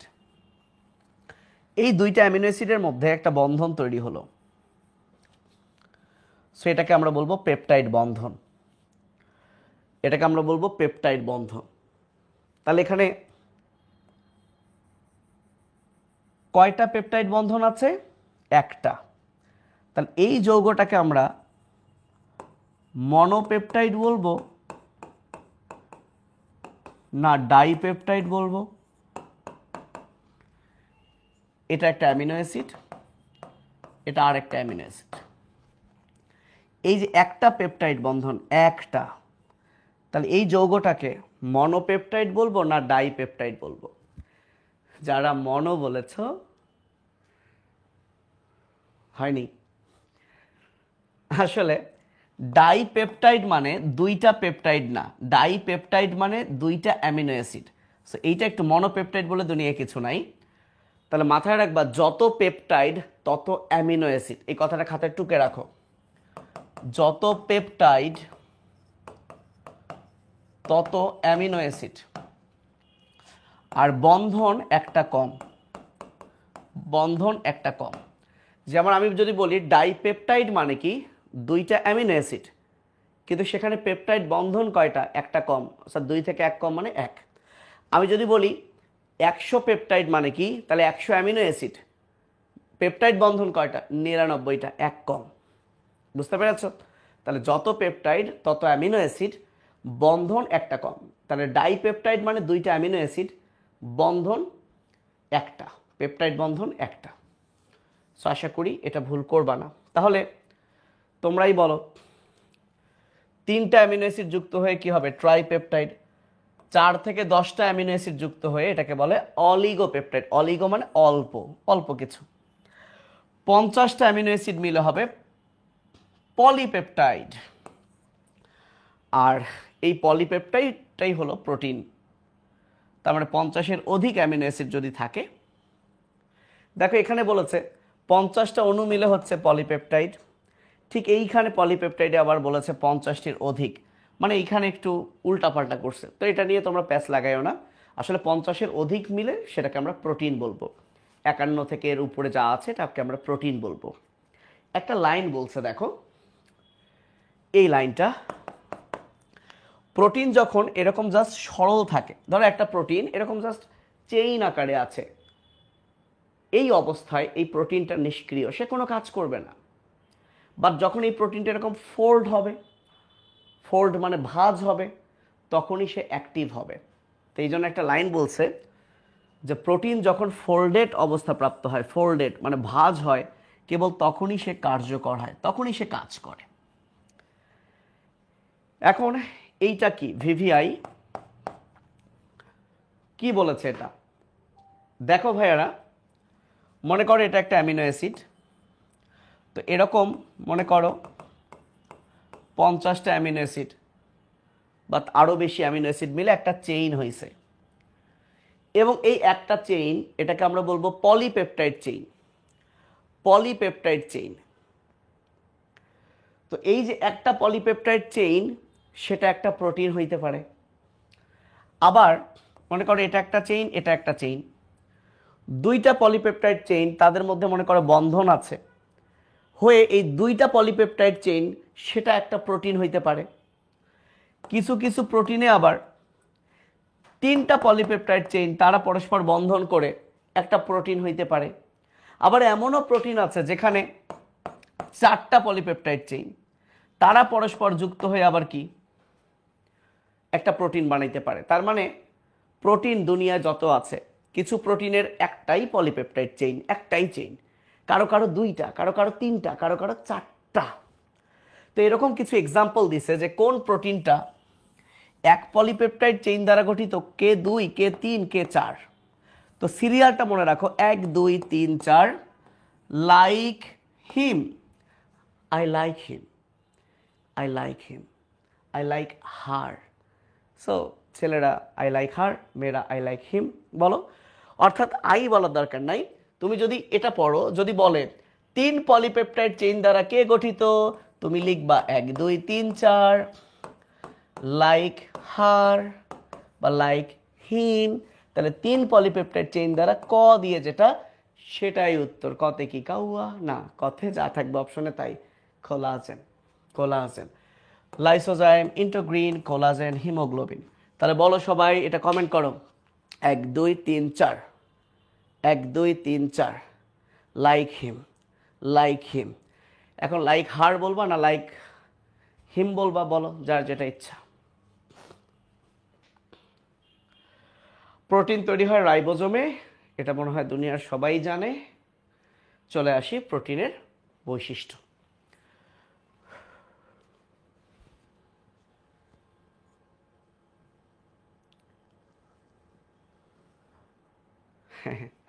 ওকে, এবার আসো প্রোটিনের বৈশিষ্ট্য। প্রোটিন, প্রোটিন কিন্তু আকারে অনেক বড়, কারণ এটা একটা পলিমার, অনেকগুলো অ্যামিনো অ্যাসিড নিয়ে তৈরি হয়। অ্যামিনো অ্যাসিডই তো মোটামুটি বড়, প্রোটিন অনেক বড়। আর যাদের আকার বড় তাদেরকে তোমরা কেমিস্ট্রিতে পড়েছ, কলয়েড বলে। তো প্রোটিন ভাঙলে অ্যামিনো অ্যাসিড পাওয়া যায়। তোমরা নিশ্চয়ই জানো যে ডিম একটা প্রোটিন, তুমি এই ডিমটাকে ফাটায় এই রুমের মধ্যেই ফেলায় দাও, কিছুক্ষণ পর এসে দেখবা ওর গঠন চেঞ্জ হয়ে গেছে, ও আর ওরকম নাই ফাটায় যেমন রাখছিলা। তার মানে বিভিন্ন ভৌত রাসায়নিক প্রক্রিয়ায় প্রোটিনের নেচার চেঞ্জ হয়ে যাবে। এবং পানিতে দ্রবণীয়, কারণ প্রোটিন ভাঙলে অ্যামিনো অ্যাসিড পাই, সেটা পানিতে দ্রবণীয়, এরাও পানিতে দ্রবণীয়। এটা একটা জৈব যৌগ, কার্বন হাইড্রোজেন অক্সিজেন তো আছেই, আবার অ্যামিন আছে, নাইট্রোজেন, এর সাথে আছে আতাসা, এই তিনটা মনে রাখবা। আতাসা আছে, নাতাসা না আতাসা, আতাসা, আয়রন, তামা, সালফার আছে। তাহলে প্রোটিনে কার্বন হাইড্রোজেন অক্সিজেন নাইট্রোজেন তো থাকবেই, খুবই কমন সেন্স, যেহেতু জৈব যৌগ, কার্বন হাইড্রোজেন অক্সিজেন আছে, আবার অ্যামিনো অ্যাসিড নাইট্রোজেন আছে, সাথে আছে আতাসা, মনে রাখো আতাসা, স্টার মার্ক করো। যদি তুমি কোনো প্রোটিনের উপর অ্যাসিড দাও, তোমার বাসায় আশেপাশে যদি মৃদু কোনো অ্যাসিডও থেকে থাকে, একটা ডিম নষ্ট করো, ডিমের মধ্যে একটা অ্যাসিড ঢেলে দিও, দেখো একদম জমে যাবে, তঞ্চিত হবে, জমে যাবে, ফলে প্রোটিনের গঠন চেঞ্জ হবে। তোমরা কেমিস্ট্রিতেও পড়েছো, বায়োলজিতেও পড়েছো, হিমোগ্লোবিন বাফার হিসেবে কাজ করে, আর হিমোগ্লোবিন একটা প্রোটিন। আবার এটা একটু আগেই পড়লাম যে প্রোটিনের মধ্যে যে অ্যামিনো অ্যাসিড তার ক্ষারীয় আছে, অ্যাসিডও আছে, তার মানে সে উভধর্মী। তোমরা অ্যাম্ফিবিয়া পড়েছো, অ্যাম্ফো বা অ্যাম্ফি মানে কি উভয়, তাহলে এটাকে বলে অ্যাম্ফোটেরিক প্রোটিন। তাহলে যে সকল প্রোটিন উভধর্মী তাদেরকে আমরা বলি অ্যাম্ফোটেরিক প্রোটিন। আচ্ছা, ইশেরিশিয়া কোলাইয়ের একটা কোষে 3000 প্রোটিন আছে, এটা মুখস্থ বিদ্যা। আর মানুষের দেহে প্রায় লক্ষ ধরনের প্রোটিন আছে, 1 লক্ষ ধরনের, মুখস্থ বিদ্যা। চলে আসি ভাইয়া প্রোটিনের শ্রেণী বিভাগ, খুবই সহজ, আমি খুব সহজ করে বলবো, আশা করি তুমি ভুলবা না, আমার সাথে একবার বলো। সেটা হলো কিছু প্রোটিন আছে জীবদেহের গঠন দেয়, গঠন দেয়, আর গঠন ছাড়া অন্যান্য কাজ করে, সেটাকে বলে কার্যকর প্রোটিন। তো এখন গাঠনিক প্রোটিন আর কার্যকর প্রোটিনের যে কোনো একটা পড়লেই আমাদের হয়ে যেত। ধরো কার্যকর প্রোটিন মাত্র 4টা আছে, তাহলে বাদ বাকি সব গাঠনিক প্রোটিন, এটা করলে হচ্ছে না। কেন? কারণ সেই গাঠনিক প্রোটিনের মধ্যে আবার ভাগ আছে, যে ফাইব্রাইন প্রোটিন কই থাকে, এটা কই থাকে, এটা কই থাকে। তো এইটা মনে রাখার জন্য বুদ্ধি হলো, বুদ্ধি না আসলে তোমরা আগে থেকেই জানো, আমি শুধু মিলায়ে দেই। তোমরা সপ্তম অধ্যায়ে পড়েছো না কন্ড্রোসাইট, পেরিকন্ড্রিয়াম। সো কন্ড্রো মানে তরুণাস্থি, তাহলে তরুণাস্থির প্রোটিন হলো কন্ড্রিন। আবার তোমরা অস্থি চ্যাপ্টারে পড়ছো না অসি, এই যে অসিফিকেশন। তো এই অসির শেষে যদি আইএন দেই তাহলে কি হয়? অসেইন। তাহলে অস্থিতে যে প্রোটিন থাকে তার নাম কি? অসেইন। মানে অ কথাটা কেন বাদ দিছে, এটা শূন্য ভেবে বাদ দিছে কিনা তা জানি না, এনারা লিখছে সেইন, সেইন বলে কিছু নাই, হবে অসেইন। আচ্ছা যাই হোক, অ বাদ দিলে তো সেইনই হয়, মিল করে পড়ো। আচ্ছা, যখনই বলবে কঙ্কালে কোন প্রোটিন থাকে, কঙ্কাল তো শক্ত হওয়া লাগবে, স্ক্লেরো মানে শক্ত, এভাবে মনে রাখবা। আবার দেখো মাকড়সার জাল, জাল মানে তো তন্তু, সিল্ক এক ধরনের তন্তু, ফাইবার মানে তন্তু, ঠিক আছে। আরেকটা জিনিস মনে রাখবা, যেগুলো বাইরে থেকে দেখা যায়, ত্বক, শিং, নখ, খুর, পালক, বাইরে থেকে দেখা যায় সেগুলো হচ্ছে কেরাটিন। তাহলে তোমার চুলে কোনটা থাকে, চুল বাইরে থেকে দেখা যায়, কেরাটিন, বুঝতে পেরেছো? আর বাকিগুলো হচ্ছে কোলাজেন, বিকজ হাড়ে, টেন্ডনে, যোজক টিস্যুতে। তোমরা এভাবে মনে রাখো, যোজক কলা, যোজক কলা, যোজক কলা, এটা আসছিল মেডিকেলে। তাহলে এবার দেখো গাঠনিক প্রোটিন মানে বিভিন্ন অংশের গঠন দেয়, এবং কোনটা কার গঠন দেয় নামের সাথে ম্যাচিং করেই তুমি কিন্তু পারবে। তো এটা বাদে বাদ বাকিগুলোই হচ্ছে কার্যকর প্রোটিন। ওকে, এবার আসো আকৃতি অনুযায়ী প্রোটিন। কিছু প্রোটিন আছে গোল, তারা গ্লোবিউলার, আর কিছু আছে তন্তুময়। তো তন্তুময় প্রোটিনগুলোই আসলে গাঠনিক প্রোটিন। এই যে গাঠনিক প্রোটিনগুলো পড়লা, কি কি পড়ছো? বাইরে থেকে দেখা যায় কেরাটিন, তন্তু, ফাইব্রাইন, কোলাজেনও এক ধরনের তন্তু। তাহলে দেখো ফাইবার একটা তন্তু, কোলাজেন যে তন্তু তোমরা জানো, কেরাটিন ধরো চুলে থাকে, চুলও কি তন্তু। তো তন্তুময় প্রোটিনের এক্সাম্পল তো বোঝাই যাচ্ছে। আর বাকিগুলো হলো গ্লোবিউলার প্রোটিন, সেটা আর পড়ার দরকার নাই। এবার দেখো বলেছে গঠন অনুসারে প্রোটিন 4 প্রকার। জাস্ট এই কথাটাই ইম্পর্টেন্ট যে গঠন অনুসারে কয় প্রকার? 4। Primary, secondary, tertiary, quaternary. তো এই 4 প্রকার প্রোটিনের গঠন দেওয়া আছে ছবিতে। ছবি থেকে একটা জিনিস মনে রাখতে পারো, এই 4টা প্রোটিনের স্ট্রাকচার তুমি এভাবে মনে রাখতে পারো, মেয়েদের চুল বাঁধা দিয়ে। ধরো কোনো একটা মেয়ে তার চুল খোলা রেখেছে, যে খোলা চুল, হ্যাঁ, স্ট্রেইট একটা চুল, স্ট্রেইট একটা চুল। যখন চুলের মতো একটা সোজা চুল, তখন এটাকে বলে প্রাইমারি স্ট্রাকচার, তখন এটাকে বলে প্রাইমারি স্ট্রাকচার। তাহলে প্রাইমারি স্ট্রাকচার মানে লিখে নিতে পারো চেইন স্ট্রাকচার, এটা আব্দুল আলিম স্যারের বই আছে। একটু এক্সট্রা ইনফো এখানে একটু দেখাই দিই, এটা দাগানো নাই তাই। এখন কোনো মেয়ে যদি চুলটাকে বেনি করে, ডিএনএ বানায়, বেনি করে চুলটাকে যদি ডিএনএ বানায়, এই যে হেলিকাল গঠন, এই হেলিকাল গঠন বেনি করলো, তখন এটাকে বলে সেকেন্ডারি স্ট্রাকচার। সেকেন্ডারি হলো পেঁচানো স্ট্রাকচার, হেলিক্স মানেই পেঁচানো। তাহলে মেয়েদের চুল স্ট্রেইট, এটা প্রাইমারি, চুল বেনি করেছে সেকেন্ডারি।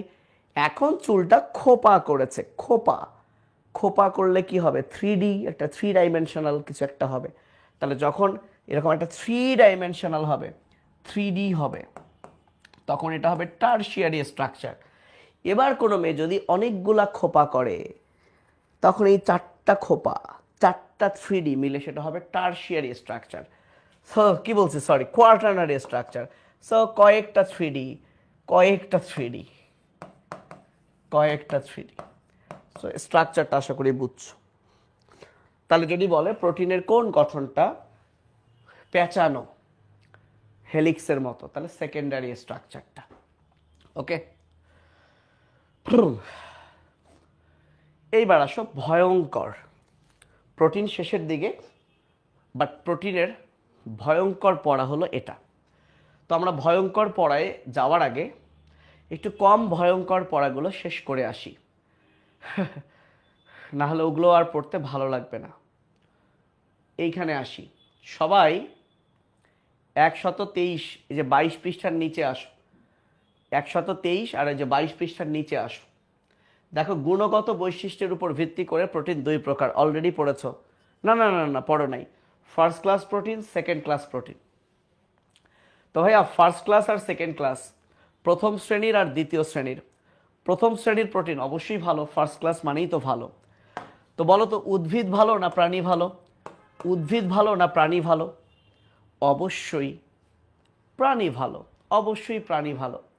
তো প্রাণী থেকে তুমি যত প্রোটিন পাবা, 1 লিটন বলছে উদ্ভিদ ভালো, ঠিক আছে, তোর চেয়ে লেবু গাছ ভালো লিটন, হ্যাঁ, তোর চেয়ে ঘাস ভালো, তোর চেয়ে বাঁশ ভালো, লিটনের লিটন।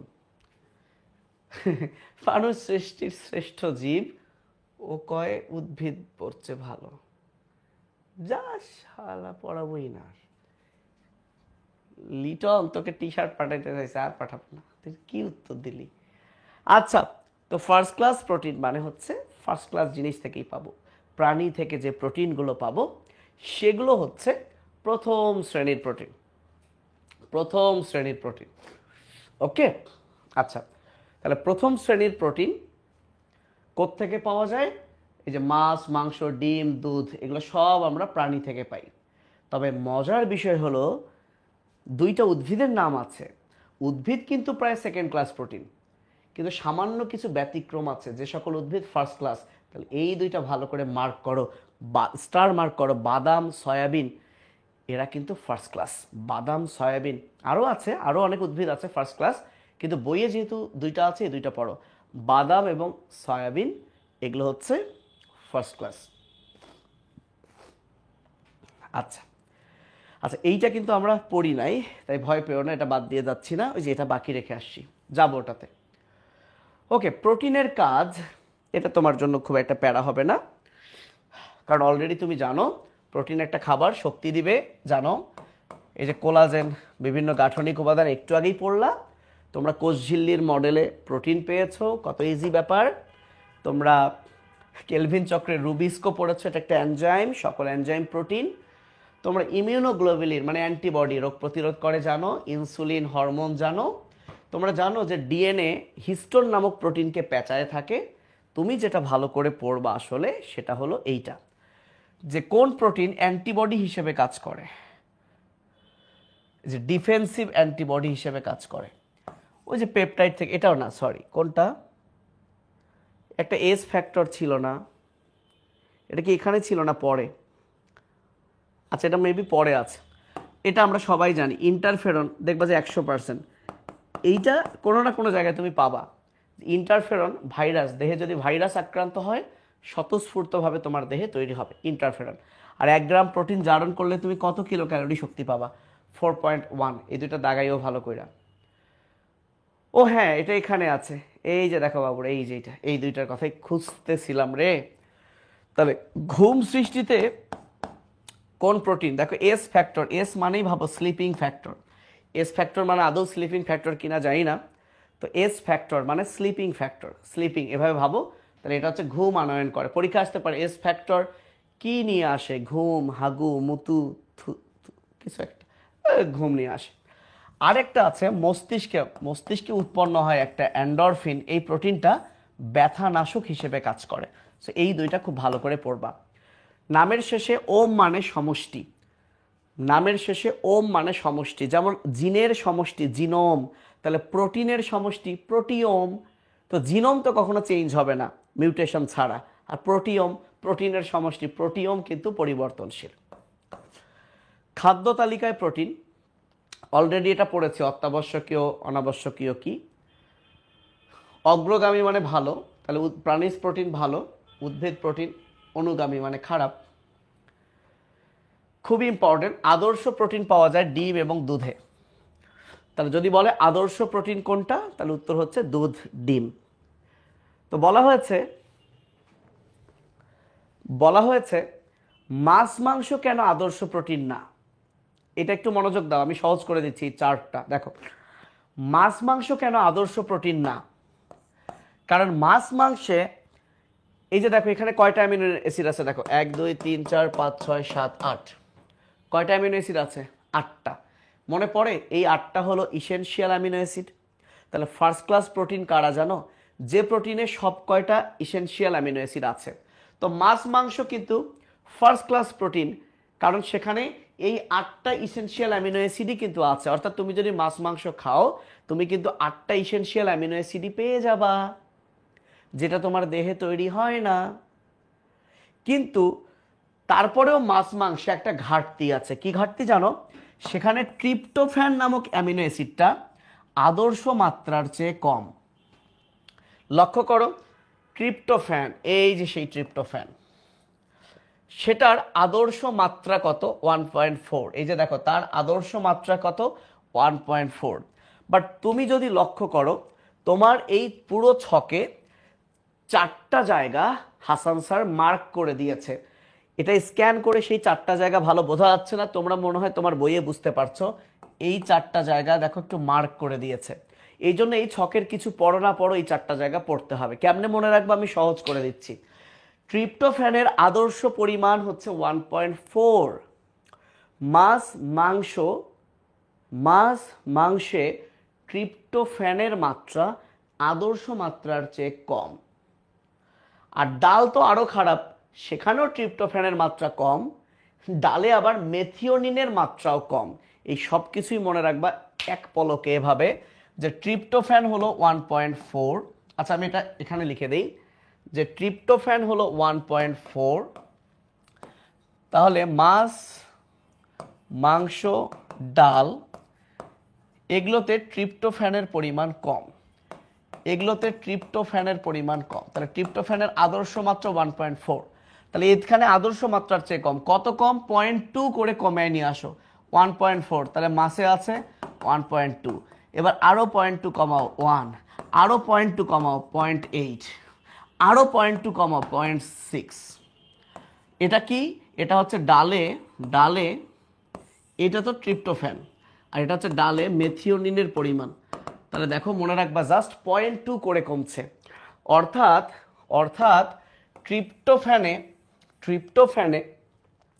ট্রিপ্টোফ্যানের আদর্শ মাত্রা 1.4, মাছে 2 কম 0.2, মাংসে আরো 0.2, ডালে আরো 0.2, এবং সেই ডালে মেথিওনিনের পরিমাণ আরো 0.2 কম। তাহলে সেই হিসেবে দেখো মাংসের চেয়ে মাছ কিন্তু একটু হলেও ভালো, কারণ মাছে কিন্তু ট্রিপ্টোফ্যান একটু বেশি আছে। এই জন্য আল্লাহ তাআলা দেখো এই দুধ, ডিমের দাম তো তুলনামূলক কম, তাই না? সো ডিমের মধ্যে কিন্তু দেখো ট্রিপ্টোফ্যান কত দিয়েছে, ডিমের মধ্যে 1.7, কত বেশি। এই জন্য তোমার যদি দেহ গঠন করতে হয় মাছ মাংসের দরকার নেই রে বাবু, ডিম খেলেই হয়, রাইট? দুধ খেলেই হয়, ডিম খেলেই হয়। ওকে, আশা করি এই চার্টটা পারবা যেটুকু বললাম। এখন কোন বয়সে কত গ্রাম প্রোটিন লাগে এইটা মনে রাখবা এবং তুমি আমার সাথে বলবা। সেটা হলো, আমার সাথে এভাবে বলো, দেখবা যে এটা মুখস্থ হয়ে গেছে এখনই, এবং আমি জিজ্ঞেস করলেই পারবা। সবাই একটু ঝাঁকি মারো, রেডি? বলো, কিশোর কিশোর কিশোর ভাষা আন্দোলন করেছে। কিশোর ভাষা আন্দোলন করেছে। এই কিশোর কি করেছে? ভাষা আন্দোলন করেছে। গর্ভবতী মা একটা বাচ্চা দেওয়া যুদ্ধ করার সমান। বোঝো, কষ্ট বোঝো? গর্ভবতী মা একটা বাচ্চা দেওয়া মানে যুদ্ধের সমান। ভাষা আন্দোলন কে করেছে? কিশোর। যুদ্ধ, গর্ভবতী মা। বাকি যত মাইয়া আছে, বাকি মাইয়ারা মারে 4 ছক্কা, পোলা মারে 5 ছক্কা, শেষ শেষ। কিশোর 52 ভাষা আন্দোলন, গর্ভবতী মা, যুদ্ধ। বাকি মাইয়ারা 4 ছক্কা, পোলারা 5 ছক্কা, বাকি মাইয়ারা 4 ছক্কা, পোলারা 5 ছক্কা। এই বল শালার ভাইরা। কিশোর কি করেছে তুই আর ভুলতে চাইবি না। তোর বেটা বেটিকেও পড়াস, যে ফাদ ভাই পড়াইছিল, আব্বা বড় হও তোকেও শেখাই। কিশোর ভাষা আন্দোলন, আর পারছি না। আর একটা আছে না, এনজাইম। ওরে আল্লাহ, প্রোটিনের তো ক্লাসিফিকেশন বাকি আছে। এই কয় মিনিট হয়েছে? 1 ঘন্টা 6 মিনিট। আমি 1.5 ঘন্টার বেশি ভালো লাগে না ক্লাস নিতে। 2 ঘন্টা পার হবে না ইনশাল্লাহ। মাইয়ারা, বাকি মাইয়ারা 4 ছক্কা, পোলা 5 ছক্কা। Very good. আর এটা তো পারবা। 5 বছর, 6 বছর, 10, 19 একবার দেখলেই হবে। বয়স বাড়ছে, একটু বেশি প্রোটিন তো লাগবে। ফাইন, চলে আসো, ভয়ঙ্কর জায়গায় যাই, একটু বিশ্রাম নেই, তাই না? আমার বক বক শুনছো অনেকক্ষণ ধরে। কিছু তোমরা সামনে থাকলে তোমাদের কাছে গান শুনতাম। অফলাইনে পোলাপানগুলো না গান গায় একটু পর পর। একটা গিটার আছে, যে ব্যাচের যে গান গায় তারা এসে এসে গান গায়। তোমাদের কাছে তো এখন শোনার কোনো বুদ্ধি নাই। ওকে ভাইয়া, এটা তোমাদেরকে আমি সাজিয়ে গুছিয়ে দিই।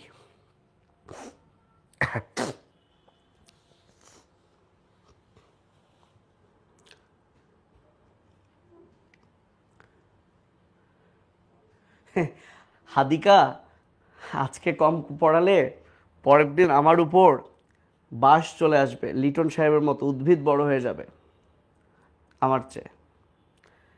এই লিটনের কি শ্বাসকষ্ট হয়েছিল? আল্লাহ আল্লাহ তোরে সুস্থ করে দেখি।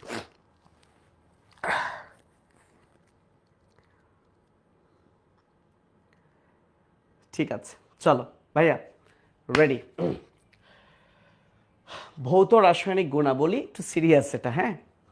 ভৌত রাসায়নিক গুণাবলী এবং দ্রবণীয়তার উপর ভিত্তি করে প্রোটিন 3 প্রকার: সরল, যুগ্ম আর উদ্ভূত। তো আমি আগে বাকি 2টা শেষ করি, তাহলে আরো মনটা শান্তি লাগবে। বাহ, আর শুধু সরল আছে, বাকি 2টা শেষ করে আসি চল। ও 2টা সহজ, চল। ঝামেলাটা সরলের, বুঝছো? মানে নাম সরল, জটিল ব্যাপার স্যাপার আছে এখানে। চল আমরা আগে উদ্ভূতটা শেষ করি। এই পরে পেয়ে যায় উদ্ভূতর আগে আরেকটা শেষ করি, যুগ্ম। ভাইয়া, যুগ্ম প্রোটিন মানেই হলো যখন কোনো প্রোটিনের সাথে আরেকটা কেউ যুক্ত থাকবে, যেটা প্রোটিন না, যেটাকে আমরা বলবো অপ্রোটিন। সেটা যে কেউ হইতে পারে। তোর যদি দাঁত না থাকে, একটা দাঁত লাগাইলি, ওই দাঁতটাকে আমরা বলি প্রস্থেটিক টুথ। প্রস্থেটিক মানে আর্টিফিশিয়াল। অর্থাৎ প্রোটিনের সাথে যদি কোনো একটা অপ্রোটিন অংশ থাকে, আই মিন প্রস্থেটিক গ্রুপ থাকে, তখন সেটাকে বলবো যুগ্ম প্রোটিন। এই প্রোটিন চেনা তোর জন্য ব্যাপারই না। কেন বলতো? কারণ এই প্রোটিনগুলোর প্রত্যেকটার নামের সাথে অন্য একটা যৌগের নাম দেওয়াই আছে, তুমি দেখলেই বুঝবা। যেমন নিউক্লিয় প্রোটিন, বোঝাই যাচ্ছে যে প্রোটিনের সাথে নিউক্লিক অ্যাসিড আছে। গ্লাইকো প্রোটিন, যে প্রোটিনের সাথে গ্লাইকো শর্করা আছে। মিউকোপলিস্যাকারাইড একটা শর্করা। যে প্রোটিনের সাথে লিপিড আছে, যে প্রোটিনের সাথে ক্রোম রং আছে, যে প্রোটিনের সাথে মেটাল আছে, ধাতু আছে, যে প্রোটিনের সাথে ফসফরাস আছে বা ফসফরিক অ্যাসিড আছে, যে প্রোটিনের সাথে ফ্লাভিন নামক যৌগ আছে, ফ্লাভিন, অ্যাডেনিন, ডাইনিউক্লিওটাইড, লৌহ আছে। তাহলে পরীক্ষা যদি কখনো প্রশ্ন আসে কোনটি যুগ্ম প্রোটিন নয়, তাহলে আলহামদুলিল্লাহ, এটা খুব ইজি।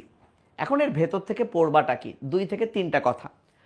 পরীক্ষায় আসবে ক্রোমোপ্রোটিনের এক্সাম্পল কি। ভাইয়া, তুমি যদি জানো যে ক্রোমো মানে রং, তাহলে এক্সাম্পলে দেখো সবখানেই রং আছে। দেখো তো, হিমোগ্লোবিন এটা লাল রং, ক্লোরোফিল সবুজ রং, ক্যারোটিন, ক্যারট গাজরের কমলা রং, বিলিরুবিন বিলিভার্ডিন পড়েছো, বিলিরুবিন বিলিভার্ডিন ওই যে হলুদ সবুজ রং।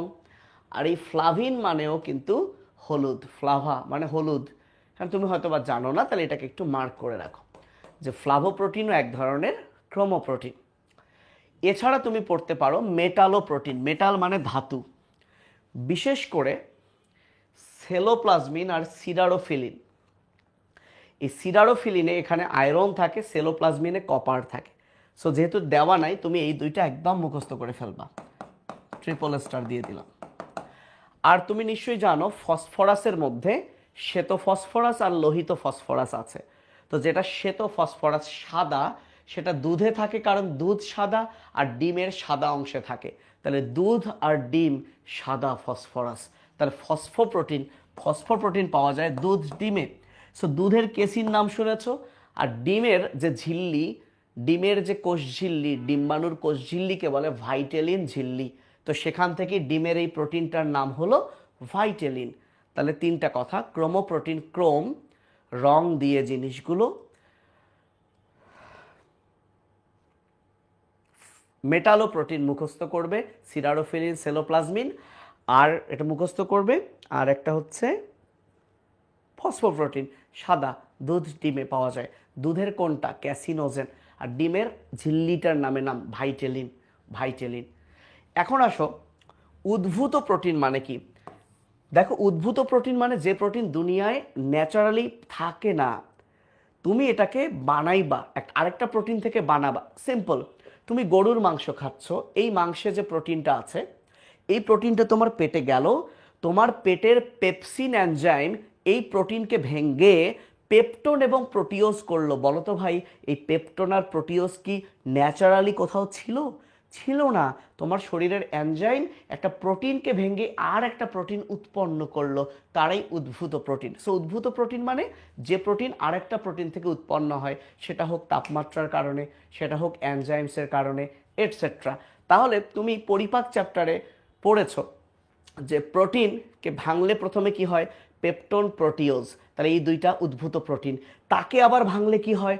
পলিপেপটাইড। তাহলে এগুলো উদ্ভূত প্রোটিন। তার মানে এই পরিপাকে একটা প্রোটিন থেকে তুমি যা পাচ্ছ সব উদ্ভূত প্রোটিন। দেখো ভাইয়া, তাই আছে। এই যে দেখো, পেপটোন, প্রোটিওজ, পলিপেপটাইড, এগুলো হচ্ছে উদ্ভূত প্রোটিন। তাহলে কখনো যদি তোমাকে, এটা মুখস্থ করবা, ফাইব্রিন। কখনো যদি তোমাকে প্রশ্ন করে মায়োসিন থেকে কি হয়? মায়োসান। সো মায়োসিন তুমি পড়েছো, এটা পেশিতে থাকে। তোমাকে যদি বলে মায়োসান কি, আরে মায়োসান এ তো শুনি নাই, মায়োসিন শুনছি, তার মানে মায়োসান, মায়োসিন থেকে উদ্ভূত হয়েছে, তাহলে ওটা উদ্ভূত প্রোটিন। তুমি অ্যালবুমিন শুনেছো, তুমি তো মাস শোনো নাই। তুমি অ্যালবুমিন শুনেছো, তুমি তো অ্যালবুমাস শোনো নাই। তাহলে অ্যালবুমাস, তার মানে এটা অ্যালবুমিন থেকে উদ্ভূত হয়েছে, এটা উদ্ভূত প্রোটিন। বোঝা গেছে? আই থিঙ্ক তোমরা এটা পারবে। সো সর্বশেষ সরল প্রোটিন নিয়ে আমরা পড়াশোনা করব। সবাই আমার সাথে বলো, সরল প্রোটিন। সরল প্রোটিন 7 প্রকার। বলো, সরল প্রোটিন 7 প্রকার। বলো, সরল প্রোটিন 7 প্রকার। ওকে, এই 7 প্রকার প্রোটিন আমরা জোড়ায় জোড়ায় পড়ব। 3টা জোড়ায় হবে 6টা, আর বাকিটা স্ক্লেরোপ্রোটিন। তো জোড়ায় জোড়ায় কেন পড়ব, তার কিছু কারণ আছে। তাহলে খুব সহজে এটা মনে থাকবে ইনশাআল্লাহ। রক্ত চ্যাপ্টার হুজুর সাহেব পড়িয়েছেন তোমাদেরকে। বলো তো, রক্ত রসের প্রোটিনগুলো কি কি আছে? 4টা প্রোটিন বলো তো। রক্ত রসের 4টা প্রোটিন কি কি আছে বলো, কার কার মনে আছে? কেউ হয়তো বা পড়েছো GPA5, কেউ হয়তো বা পড়েছো আগে ফুল পরে, রাইট? নামগুলো মনে আছে? আরে GPA5, এই লিটন, ফুল পরে টুপ করে, ওটা রক্ত জমাট বাঁধার ফ্যাক্টর। লিটন, তুই অসুস্থ না আমি ভাই, আমি উল্টা বকবো, তুই কেন বকছিস? হ্যাঁ, ছি লিটন, ছি।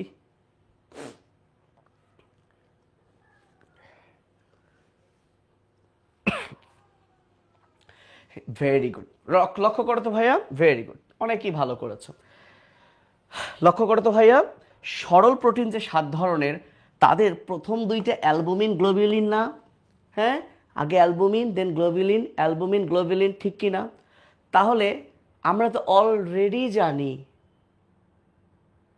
কি জানি, কোথায়, এই যে আমরা অলরেডি জানি যে অ্যালবুমিনও থাকে রক্তরসে,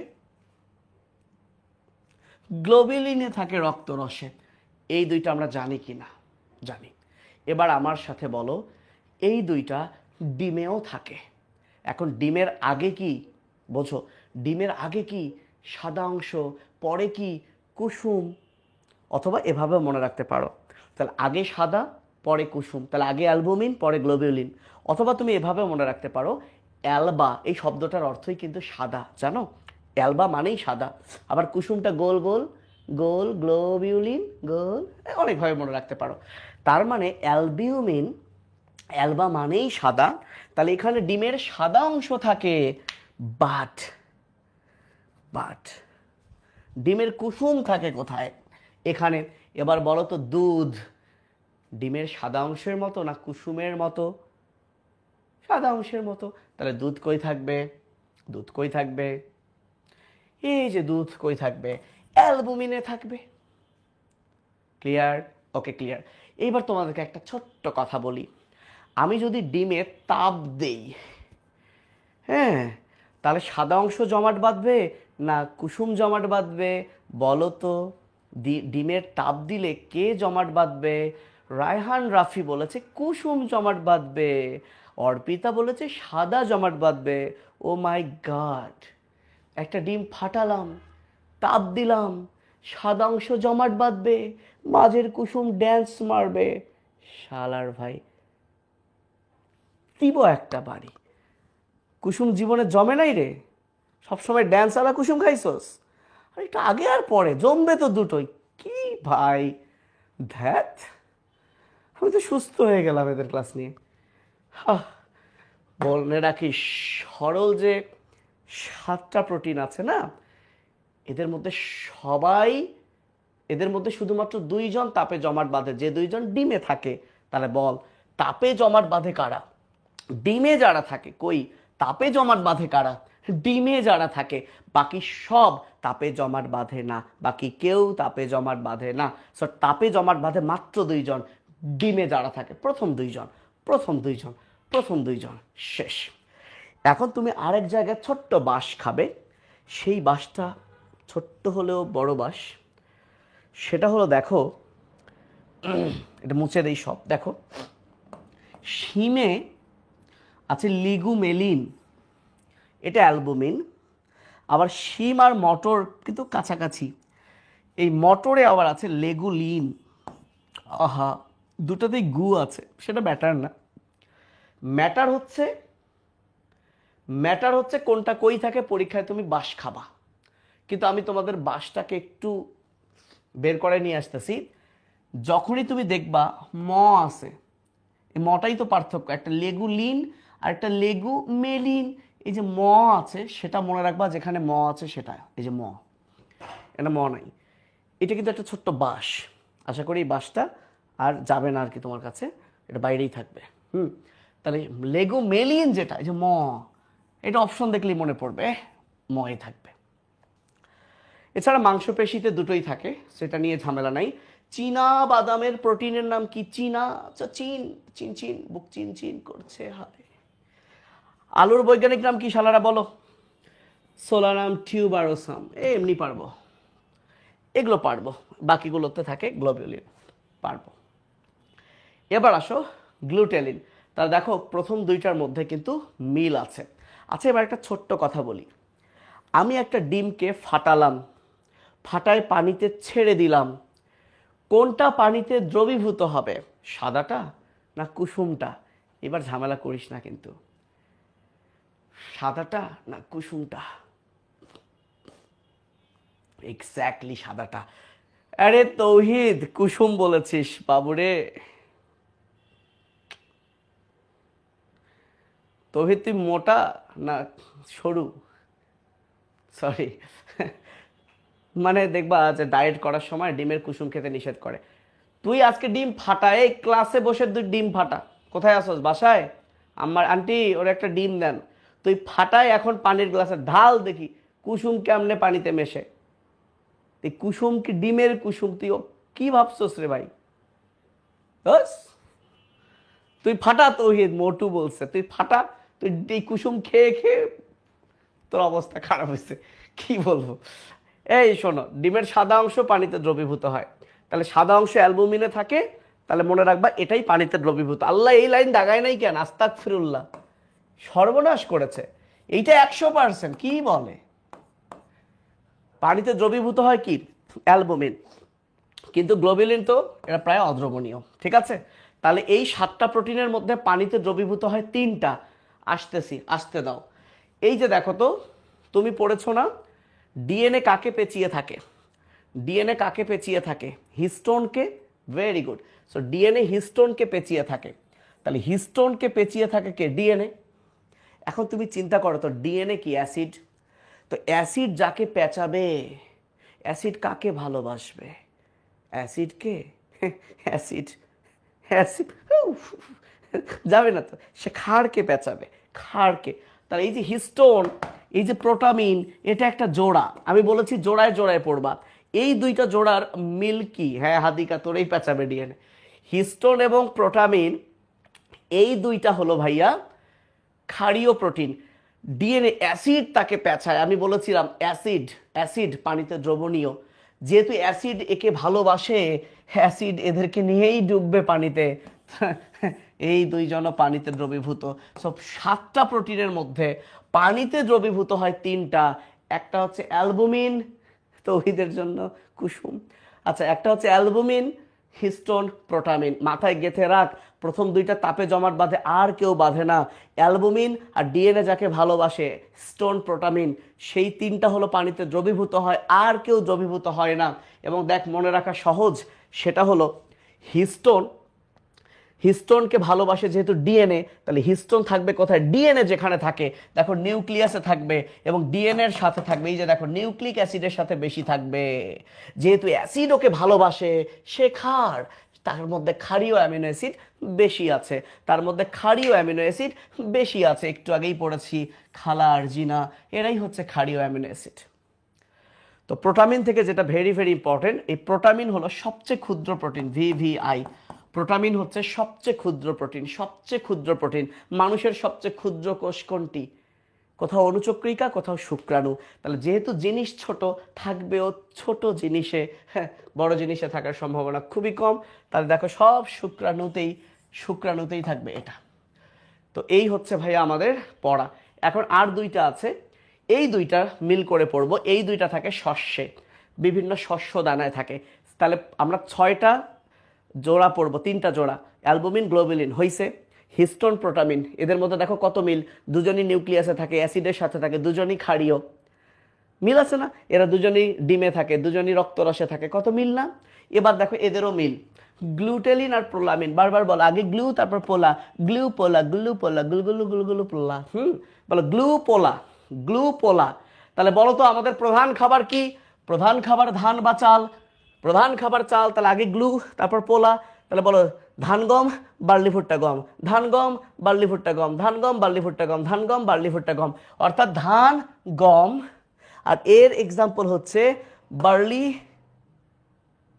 ভুট্টা কই রে, ভুট্টা, গম। এখন তুই বল ধানের বৈজ্ঞানিক নাম কি? অরাইজা সেটিভা। অরাইজার পাচাই, অরাইজার পিছনে ইন দিলাম, অরাইজেনিন। কন্ট্রোল,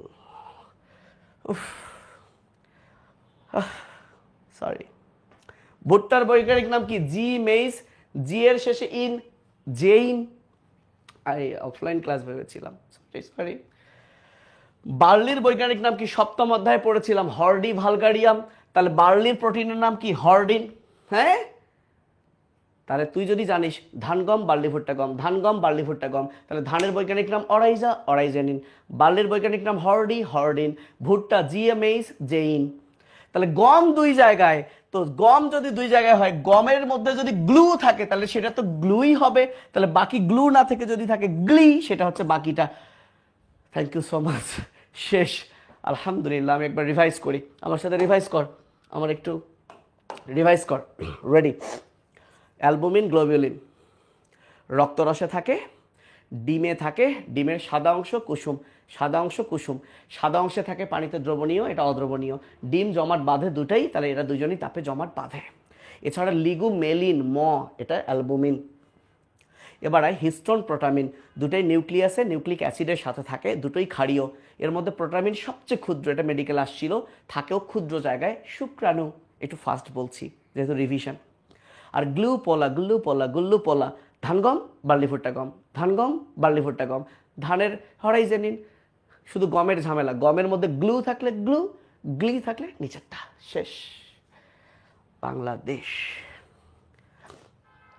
আমাদের এখনও 34 মিনিটস আছে, এনজাইম পড়তে 30 মিনিট লাগে। সো ভয় পেও না, আমি 2 ঘন্টা পার করা লোক না। কখনোই 2 ঘন্টার বেশি পড়াবো না, ইম্পসিবল। চলেন এনজাইম। কেউ একজন গল্প বলো তো, একটা কৌতুক বলো, কিছু একটা বলো, আমি শুনি, একটু হাসি, কিছু একটা বল ভাই। এনজাইমে আসো।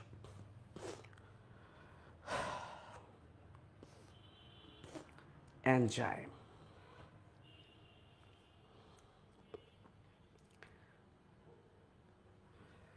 তোমাদের কথা শোনার কোনো ব্যবস্থা নাই? আমার টাইম এমনিই, আমি 1 ঘন্টা সোলো। এই তোমাদের আমি দেখা পাবো না মানে, হ্যাঁ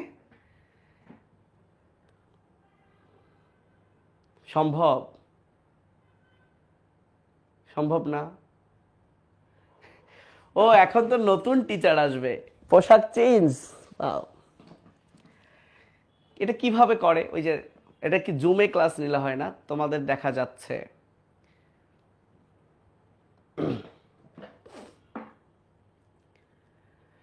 সাইমা বলেছে এক্সট্রা ইনফো না পড়ে ড্রিম বুক পড়লে হবে কিনা। তোফায়েল ভাইয়ার লেখা ড্রিম বুক, আমার যদিও পুরোটা পড়া হয়নি, তোফায়েল ভালো বলতে পারবে, মানে ও যদি বলে হবে তাহলে হবে, কারণ ও জানে কি কি আছে। আমি আমার ফিনিশিং টেস্টটা জানি, এটা পড়লে হবে। তুমি যদি ড্রিম বুক কিনে থাকো তাহলে তুমি, আশা করি অবশ্যই হবে, কিন্তু তোফায়েলকেই জিজ্ঞেস করো। হা হা হা হা। আমার গল্প নাই, আমি ছোটবেলায় একটা গল্পই পারতাম, এক ছিল কলা, এক ছিল লেবু। একদিন কলা ভাই লেবু ভাইকে বলল, লেবু ভাই আপনাকে দেখলে আমার খুব কষ্ট হয়। লেবু ভাই বলল কেন?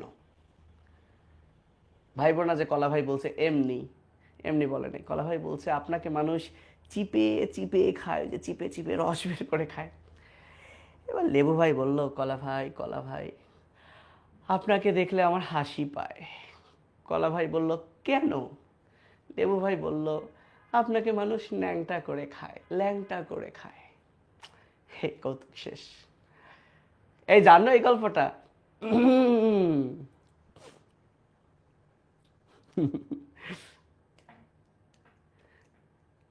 তোমাদের সাথে, তোমরা যখন পড়তে পড়তে বোর হয়ে যাবা, মাঝে মধ্যে তোমাদের সাথে জুমে লাইভে আসবো। এই কে কে তোরা বোর হয়েছিস আমার সাথে কথা বল।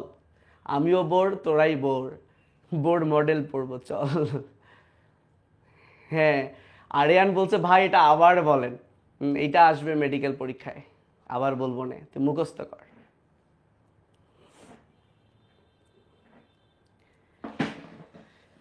আরেকবার বিসমিল্লাহ বলে আবার শুরু করি। হাগু নিয়ে গল্প নাই রে, ধুর, এটা আমি একটু মজা করি ক্লাসের মধ্যে। ঠিক আছে, চলো এনজাইম। তোমরা কি জানো জাইম মানে কি? জাইম মানে হলো ইস্ট। কেমিস্ট্রিতে তোমাদের টিচার শেখাবে জাইম। এই জাইম শব্দটার অর্থ হলো ইস্ট। এটা লিখে নাও, আমার এখানে মুছে যাবে। তো আসলে ইস্ট কোষেই এই জাইমের শেষে এজ লাগালে হয় জাইমেজ। তাহলে জাইম মানে যেহেতু ইস্ট, তাই ইস্ট কোষে কি আবিষ্কার হয়েছে যদি পরীক্ষায় আসে, আনসার হবে জাইমেজ। তো এই এনজাইম শব্দটি ব্যবহার করেন বিজ্ঞানী কোন শব্দটি ব্যবহার করেন? কোন শব্দটি ব্যবহার করেন? আচ্ছা এনজাইম, আচ্ছা ঠিক আছে। সামনারের মধ্যে দেখো, সামনার এর মধ্যে সার ব্যাপারটা আছে, সার। তো আমরা তো জানি ইউরিয়া একটা সার, তো ইনি মূলত ইউরিয়া ভাঙ্গার এনজাইম ইউরিয়েজ, এটা পৃথক করেন এবং উনিই বলেন এনজাইমস আর প্রোটিন। প্রদীপ, প্রোটিন কি বাকি বাবু? এই প্রোটিনের কি বাকি? 132 পেজ কি বলে? মিথ্যা কথা, আমি বিশ্বাস করি না। ও কোনো ছক বাকি? প্রোটিন 132? এই তোমরা আমাকে জ্বালাইও না তো। কি রে, প্রোটিনের কি বাকি প্রদীপ?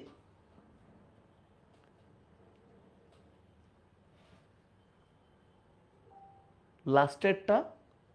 ও ওটা স্ক্লেরোপ্রোটিন, ওটা তাপেও জমাট বাঁধে না, পানিতেও অদ্রবণীয়। স্ক্লেরো মানে কি? দৃঢ়।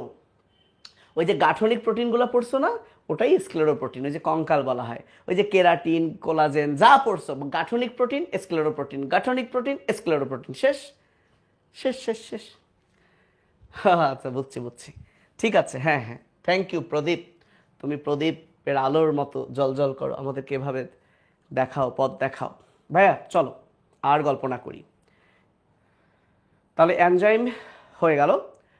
এখন আসো, যদি বলে চিনির ফার্মেন্টেশনের জন্য, এই চিনি নিয়ে যদি কোনো বিজ্ঞানী কথা বলে, অপশন তো দেখবা।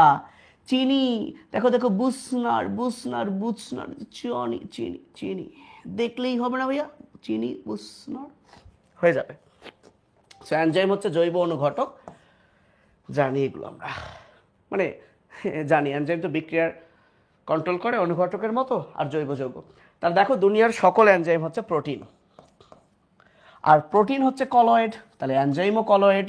ভাই এই এনজাইমের পিএইচ নিয়ে 6-9 করবার না দয়া কইরা, এটা আসবে কালকের পরীক্ষায়, মেডিকেলও আসতে পারে। এনজাইমের পিএইচ নিয়ে 6-9 করবা না। আর একটা নিয়ে 6-9 করবা না, তোফায়েল হুজুর বলবে ডিএনএর ওজন 10⁶ to 9, ডিএনএ নিয়েও 6-9 করবা না। আর একটা জিনিস নিয়ে 6-9 করবা না, সেটা হলো নিষেকের পর 6 থেকে 9 দিন পর ইমপ্লান্টেশন হয়। নিষেকের 6 থেকে 9 দিন পর বাচ্চা, ওই যে ব্লাস্টুলা গর্ভাবস্থায় যায়। সো দুনিয়ায় এই বায়োলজি বইয়ে 3টা জিনিস নিয়ে 6-9 করবা না। এনজাইমের পিএইচ নিয়ে 6-9 করবা না, ডিএনএর ওজন নিয়ে 6-9 করবা না।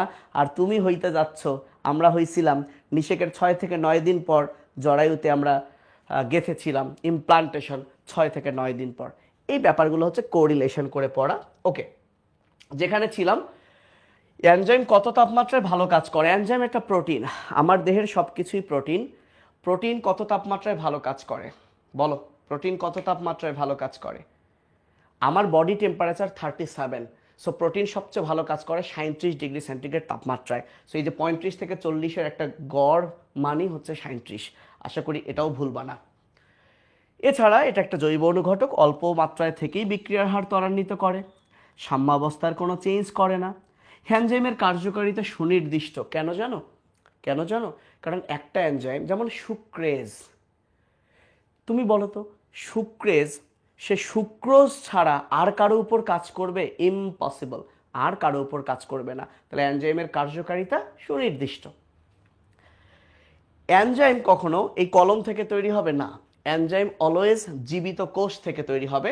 আর ম্যাক্সিমাম এনজাইমই কিন্তু পানির সাহায্যে বিক্রিয়ককে ভাঙবে, সব পানির দরকার হয়। যেহেতু এনজাইম প্রোটিন পানিতে দ্রবণীয়, এনজাইমও পানিতে দ্রবণীয়। যেহেতু এনজাইম প্রোটিন অত্যাধিক তাপমাত্রায় নষ্ট হয়, যেমন ডিমকে বেশি তাপ দিলে চেঞ্জ হয়ে যায়, তাহলে এনজাইমও প্রখর আলোতে অত্যাধিক তাপমাত্রায় নষ্ট হয়ে যাবে। একদম ইজি কনসেপ্ট। তো এনজাইমের নামকরণ করা হয় কিভাবে? এই যে সাবস্ট্রেটগুলো যার উপর কাজ করে, তার শেষে এজ লাগালেই নাম হয়। পরীক্ষা আসবে নিচের কোন এনজাইমটি সাবস্ট্রেটের নামের উপর নামকরণ করা হয়েছে। তাহলে এগুলোর নাম শুনেই বোঝা যাচ্ছে এগুলো কাকে ভাঙে। সুক্রোজকে, ইউরিয়াকে, আর্জিনিনকে, টাইরোসিনকে, লিপিডকে, প্রোটিনকে। সো এগুলো সাবস্ট্রেটকে ভাঙে, সাবস্ট্রেটের উপর নাম হয়েছে। কিন্তু তুমি বলো তো, হাইড্রো কি কোনো সাবস্ট্রেট? বিক্রিয়ক না, এটা একটা বিক্রিয়া, হাইড্রোলাইসিস বিক্রিয়া, অক্সিডেশন, জারণ বিক্রিয়া। রিডাকটেজ, ফাহাদিয়েজ বলিস না, হাগেজ বল তাও ভালো। রিডাকটেজ রিডাকশন বিক্রিয়া, ঠিক আছে? তাহলে এগুলো বিক্রিয়ার নামে নাম। তবে সবচেয়ে ভালো হলো, এগুলো আসে না খুব একটা, এ যাবত মেডিকেলে আসে নাই, সবচেয়ে ভালো হলো সাবস্ট্রেট এবং বিক্রিয়ার মিলিত নাম। যেমন হেক্সোকাইনেজ, এই যে কাইনেজ একটা বিক্রিয়া, হেক্সো এই যে হেক্সোজ এটা হচ্ছে সাবস্ট্রেট। ফসফোগ্লুকো আইসোমারেজ, এই যে আইসোমারাইজেশন এটা হচ্ছে একটা বিক্রিয়া, ফসফোগ্লুকো এটা হলো বিক্রিয়ক। আচ্ছা, 100% এনজাইম থেকে যদি কোনো কিছু আসে, এটা 100%। একটু মাথা ঠান্ডা করো, এটা আমি স্লো বলছি, মাথা ঠান্ডা করো। তো একটু আগে তোমাদেরকে বলছিলাম যে যদি কোনো এনজাইম মানে তো প্রোটিন, তো যদি কোনো এনজাইমে এই প্রোটিনের সাথে একটা অপ্রোটিন যুক্ত থাকে তাহলে দুইজন, তখন এটাকে আমরা বলবো কনজুগেটেড প্রোটিন। কনজুগেশন মানে যুক্ত। এখন এই যে কনজুগেটেড প্রোটিনের তাহলে একটা অপ্রোটিন অংশ আছে আর একটা প্রোটিন অংশ আছে। তো প্রোটিন অংশটার নাম অ্যাপো এনজাইম, কিন্তু অপ্রোটিন অংশটার নাম একটু আগেই শুনছো প্রস্থেটিক গ্রুপ। তাহলে একটা কনজুগেটেড প্রোটিনে প্রোটিন আছে, অপ্রোটিন আছে। প্রোটিনটা অ্যাপো এনজাইম, প্রোটিনটা অ্যাপো এনজাইম, কিন্তু অপ্রোটিনটার নাম প্রস্থেটিক গ্রুপ। তার মানে দেখো তো, এই যে প্রস্থেটিক গ্রুপ অপ্রোটিন, এইটা তো এনজাইমের সাথে থাকে, যেহেতু সাথে থাকে তাই তাদের নামে আছে কো মানে সাথে। এখন এই প্রস্থেটিক গ্রুপটা যদি মেটাল হয়, টাল, তখন তাকে বলা হয় কো তো থাকবেই, কোফ্যাক্টর। তাহলে প্রস্থেটিক গ্রুপটা যদি টাল হয় তাহলে এর নাম হলো টর, এটাকে পূর্বে অ্যাক্টিভেটর বলা হতো। আর যদি এই প্রস্থেটিক গ্রুপটা কোনো জৈব পদার্থ হয়, তাহলে তাকে বলা হয় কোএনজাইম। তাহলে দুইটা কথা, কোফ্যাক্টর, কোএনজাইম। যদি এই প্রস্থেটিক গ্রুপটা মানে যেটা অপ্রোটিন সেটা যদি মেটাল হয় তাহলে টর, যদি এটা কোনো জৈব হয় তাহলে কোএনজাইম। ক্লিয়ার? এবং অনেকগুলো কোএনজাইমের নাম এখানে আছে, সো মাথায় রেখো এগুলো সবই হচ্ছে কোএনজাইম। এই যে তুমি গ্লাইকোলাইসিস, ক্রেবস চক্রের যে বিক্রিয়াগুলোতে এনএডি, এনএডিপি, এফএডি, এফএমএন এগুলো যে পড়ছো, এগুলো সবই হলো কোএনজাইম। এবং মনে রাখবা এগুলোর ফুল ফর্ম আসতে পারে নিকোটিনামাইড, অ্যাডেনিন, ডাইনিউক্লিওটাইড, ফসফেট, একবার করে পড়বা। মাথায় রাখবা যদি কারো শেষে হাইড্রোজেন থাকে, তাহলে এটার উচ্চারণ নিকোটিনামাইড, অ্যাডেনিন, ডাইনিউক্লিওটাইড, হাইড্রোজেন না, বরং হাইড্রোজেন থাকায় যৌগটা বিজারিত হয়েছে, তাহলে এটার নাম হবে রিডিউসড, তারপর এনএডি, রিডিউসড এনএডি।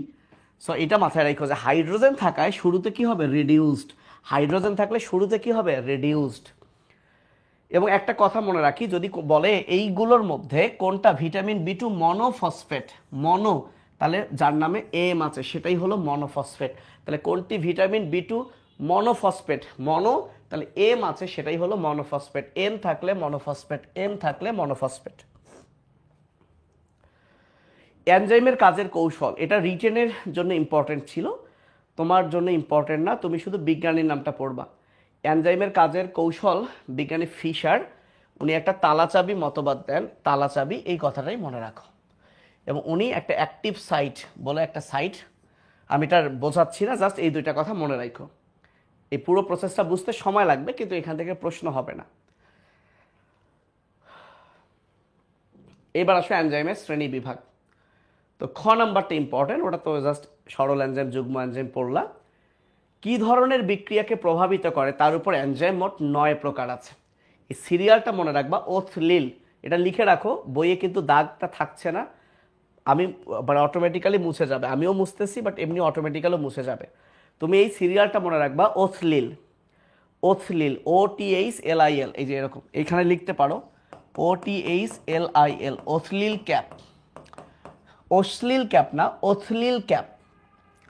অক্সিডোরিডাকটেজ, ট্রান্সফারেজ, হাইড্রোলেজ সব লেখা আছে, লাইয়েজ, আইসোমারেজ, লাইগেজ, এই 6টা হলো IUB কর্তৃক স্বীকৃত।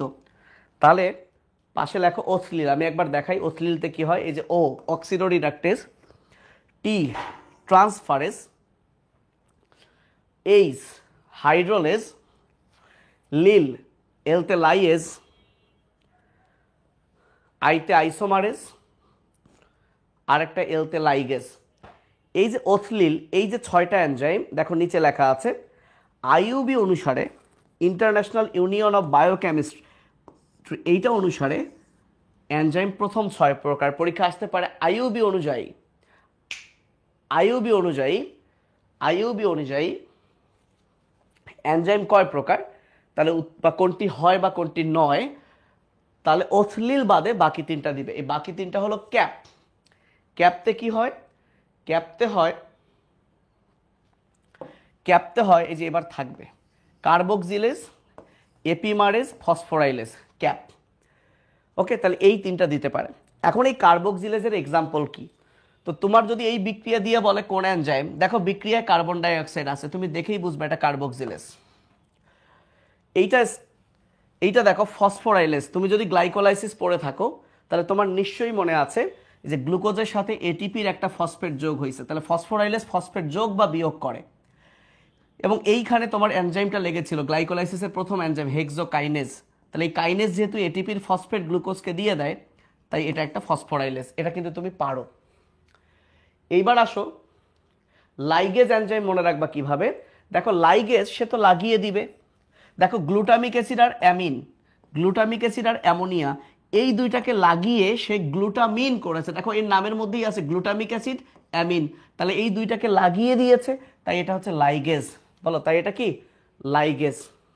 এবং এক্সাম্পলের নামের শেষে কিন্তু লাইগেজ নাই, বরং নামের শেষে কি আছে সিনথেটেজ, কারণ সেই গ্লুটামিনকে সিনথেসিস করছে।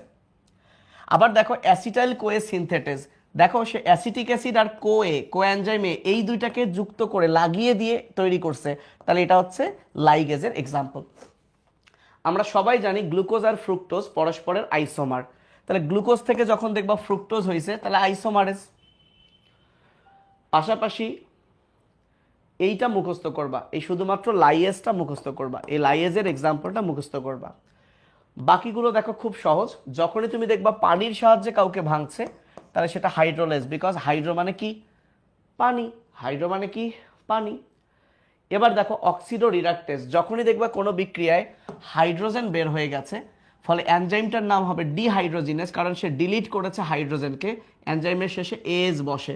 তাহলে যখন কোনো এনজাইমের নামে ডিহাইড্রোজিনেস থাকে, তার মানে সে হাইড্রোজেনকে ডিলিট করেছে, এই যৌগ থেকে হাইড্রোজেনকে ডিলিট করে এর সাথে যুক্ত করেছে।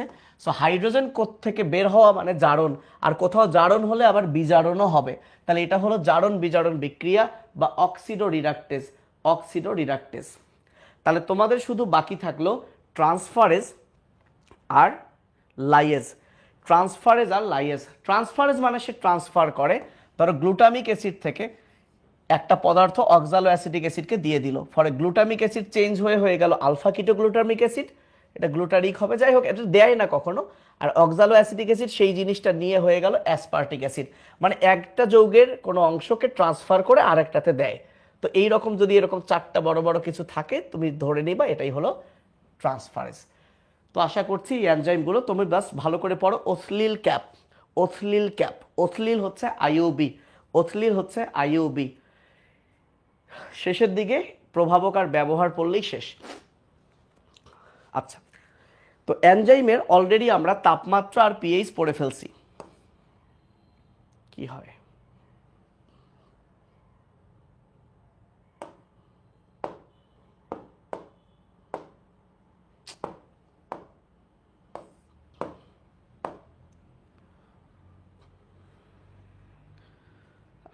বাদ দাও। আচ্ছা, নির্দিষ্ট কোন এনজাইমের পিএইচ কত, এটা তুমি এভাবে পড়তে পারো, পেপসিন, এটা মুছে যাবে। আচ্ছা আমি আলাদা করে এখানে লিখে দিই, এই যে পেপসিন সেই তৃপ্সিন, বা আমরা এভাবে পড়তাম পেপসি, পেপসি সেই তৃপ্তি, সেই তৃপ্তি, এভাবে পড়তাম পেপসি সেই তৃপ্তি। সিরিয়ালটা হলো 2, 4.5, 5, 7, 8, অর্থাৎ পেপসিন হলো 2, ইনভার্টের 4.5, সেলোবায়েস 5, বাকি যে ইউরিয়াস 7, ট্রিপসিন 8। তাহলে কোন এনজাইমের পিএইচ কত মনে রাখবা, পেপসিন সেই ট্রিপসিন, পেপসিন সেই ট্রিপসিন, এটা টুকে নিতে পারো, পেপসিন সেই ট্রিপসিন 2 4.5 5 7 8, 2 4.5 5 7 8। ওকে, হ্যাঁ ওই কেউ কেউ পিসুট পড়েছে, সো যে যেভাবে পড়ে। কোন কোন ধাতু এনজাইমের কর্মক্ষমতা বাড়ায়, সো মনে রাখবা মামানি কই, মামানি কই, মামানি কই, কারণ মামানি কার্যক্ষমতা বাড়ায় দিবে এনজাইমের, সো মামানি কই, মামানি কই, মামানি কই। আর যার কোনো কাজ নাই, এই যে অকাজ, এটা হচ্ছে কার্যক্ষমতা কমায়। সো এক সাইড পড়লে অবশ্য আর এক সাইড লাগে না, এগুলো শুধু হেডলাইন পড়লেই হবে। এখন আসো এনজাইমের ব্যবহার। সেলুলেজ একমাত্র এনজাইম, একমাত্র বলা ঠিক না, এটা মানুষের থাকে না। যদি এটা মানুষের থাকতো, মানুষ তোমরা কি খাইতা, ঘাস টাস খেয়ে থাকতা। এখন বলতে পারো তোমরা শাক খাও, তো শাক খাও, শাকে তো থাকে সেলুলোজ, তোমার তো সেলুলেজ নাই, এই জন্য তুমি লাল শাক খেয়ে দেখবা হাগলে লালই বের হচ্ছে, সবুজ শাক খেলে দেখবা হাগলে সবুজই বের হচ্ছে। কেন? কারণ ওই ফাইবারটা হজম কিন্তু হচ্ছে না, বুঝছো? তাহলে তুমি কেন শাক খাও? তোমার যদি কষা হাগা হয়, এই কষা হাগা নরম করার জন্য শাক খাও, কিংবা পেট ভরার জন্য শাক খাও, ডায়েট করার জন্য। কারণ শাক খেয়ে তুমি অন্য কিছু খাচ্ছ না, পেট ভরছে, সেটা আবার তোমার রক্তেও যাচ্ছে না, হাগা দিয়ে বের হচ্ছে। তো যাই হোক, এটা গরু ছাগলের থাকে, গরু ছাগল এই জন্য ঘাস খেতে পারে। এখন এগুলোর ব্যবহার মনে রাখবা কিভাবে, আমি একটা বুদ্ধি দিই, ধৈর্য ধরো। তার আগে একটা কথা, প্রোটিয়েজভুক্ত এনজাইম কি? Pepsin, trypsin, papain. প্রোটিয়েজ মানে যারা প্রোটিন ভাঙে, তোমরা শুধুমাত্র মনে হয় এটাই জানো না, বাট ওই দুইটা তো প্রোটিন পরিপাককারী এনজাইম জানো। এদের ব্যবহারগুলো মনে রাখবা কিভাবে আমি বলছি, ধৈর্য ধরো। তোমরা দেখবা পরিপাক চ্যাপ্টারে আমি তোমাদেরকে পড়াইছি এস্টার্স কি হয়, মল্টোজ হয়। বাট সত্যি কথা হলো এস্টার্স প্রথমে ডেক্সট্রিন হয়, তারপরে মল্টোজ হয়। এই যে এস্টার্সকে ডেক্সট্রিন করে হচ্ছে আলফা অ্যামাইলেজ, আর ডেক্সট্রিনকে মল্টোজ করে বিটা অ্যামাইলেজ। এবং তোমরা পরিপাক চ্যাপ্টারে শর্ট সিলেবাসে ছিল, পড়ছো যে এস্টার্সকে মল্টোজ করে অ্যামাইলেজ, এস্টার্সকে মল্টোজ করে অ্যামাইলেজ। এই অ্যামাইলেজ আসলে দুইটা, আলফা অ্যামাইলেজ করে এস্টার্সকে ডেক্সট্রিন, বিটা অ্যামাইলেজ করে ডেক্সট্রিনকে মল্টোজ। সো আলটিমেটলি অ্যামাইলেজ এস্টার্সকে মল্টোজ করে, এই কথাটা এখানে আছে। ব্যবহারগুলো আসতেছি। ক্যাটালেজ তার কাজ হচ্ছে কাটে, কাকে কাটে? পারঅক্সাইডকে কাটে। পারঅক্সাইডকে কাইটা কি করে? সুন্দর দুইটা জিনিস তৈরি করে, খুব ইজি, এবং বিক্রিয়াটা মনে রাখবা ভিভিআই। জাইমেজ, জাইম মানেই হলো ইস্ট, জাইম মানেই হলো ইস্ট, জাইম মানেই হলো ইস্ট। সো ইস্ট থেকে কি তৈরি হয়? অ্যালকোহল তৈরি হয়। তাহলে যখনই অ্যালকোহল তৈরির কোনো বিক্রিয়া দেখবা ইস্ট অ্যালকোহল, তাহলে জাইমেজ। এবং দেখো ইস্ট অ্যালকোহল থাকলে জাইমেজ, এটা অলরেডি হয়ে গেল। এবং দেখো ক্যাটালেজটাও কিন্তু হয়ে গেল। ক্যাটালেজের মধ্যে দেখো পারঅক্সাইড আছে, পারঅক্সাইড আছে, সাথে ক্যাটা কন্টা, ক্যাটা কন্টা, এভাবে মনে রাখবা, ক্যাটা কন্টা, ক্যাটা কন্ট্যাক্ট লেন্স পরিষ্কারে ব্যবহৃত হয়। লাইপেজের ব্যবহার, সো লাইপেজ তো লিপিড জাতীয়, সো এই যে দই পনির শিল্পে, দই পনিরের মধ্যে লিপিড থাকে, সেই শিল্পে লাইপেজ লাগে। পাশাপাশি এই লাইপেজটা অগ্নাশয় থেকে খরিত হয়, সো অগ্নাশয়ের রোগ নির্ণয়ে এটা লাগে। অ্যামাইলেজ যেহেতু স্টার্সকে ভাঙে, অ্যামাইলেজের ব্যবহার মনে রাখবা স্টার্স থাকবে। লক্ষ্য করো অ্যামাইলেজ তার ব্যবহারে স্টার্স, স্টার্স, স্টার্স, পাশে লিখে রাখো যে স্টার্স থাকলেই বুঝবো সেটা অ্যামাইলেজ 100%। এবং এই অ্যামাইলেজটাও অগ্নাশয় থেকে খরিত হয়। অগ্নাশয়ের ইংলিশ হলো প্যানক্রিয়াস। তাহলে তুমি এভাবে পড়ো, অ্যামাইলেজে কি থাকবে? স্টার্স। অ্যামাইলেজে কি থাকবে? স্টার্স, সাথে pancreas, starch pancreas, starch pancreas. আর লাইপেজে কি থাকবে? ওই যে মানে কি বলে, পনির শিল্প, মানে একটু লিপিড টাইপের। জাইমেজে কি থাকবে? Yeast alcohol. আর ক্যাটালেজ পারঅক্সাইড সাথে কন্ট্যাক্ট। তাহলে 6টার মধ্যে 4টা তো হয়েই গেল। বাকি রয়েছে প্রোটিয়েজ আর সেলুলেজ, প্রোটিয়েজ আর সেলুলেজ। এই বাকি দুইটার যে কোনো একটা পড়বা।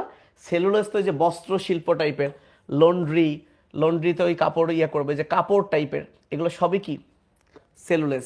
সাথে যে দুই একটা ফলের জুস, বিভিন্ন পানীয়, ওষুধ শিল্প, কফি, এই তিনটা একবার দেখবা, তাহলে বাদ বাকিগুলো ভাইয়া প্রোটিয়েজ, ওটা না পড়লেও চলবে।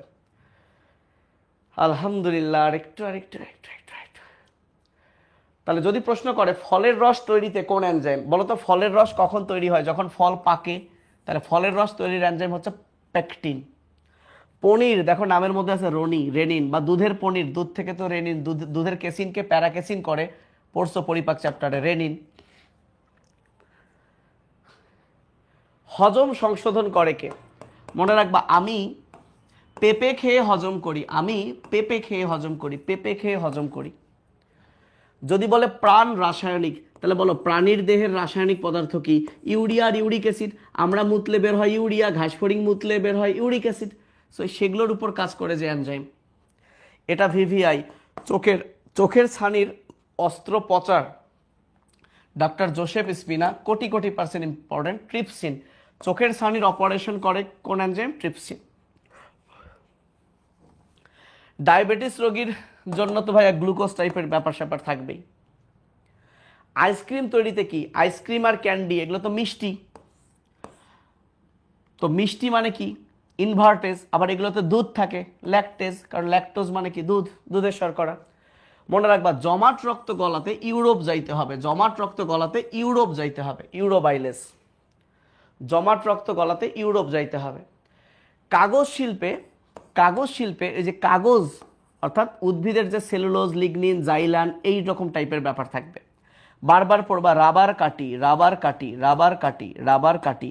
তাহলে কি কাটি? রাবার কাটি। ক্যাটালেস রাবার, রাবার কাটি। এই তো লাস্ট পেজে চলে এসেছি। সো একটা পার্থক্য আছে, দুইটা পার্থক্য আছে। তাহলে দেখো, এনজাইম এটা একটা বড় অণু, বাট ওর সাথে থাকে, সে ছোট। এনজাইম যেহেতু বড়, অনেক বেশি ওজন, হে অল্প ওজন। মানে সাথে, সে এনজাইমের সাথে ছাড়া কাজ করতে পারে না, কিন্তু এ পারে।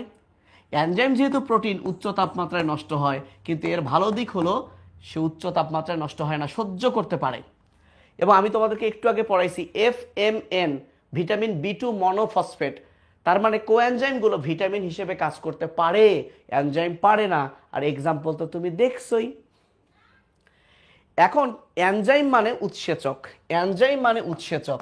তাহলে একটা এনজাইম বা উৎসেচক সবই জানো, জীবকোষে হয়, তার জন্য কোএনজাইম দরকার হয়, তার ভর বেশি, তাপ দিলে নষ্ট হয়, তার জন্য পিএইচ দরকার।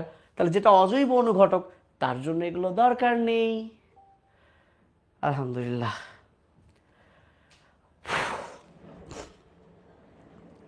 শেষ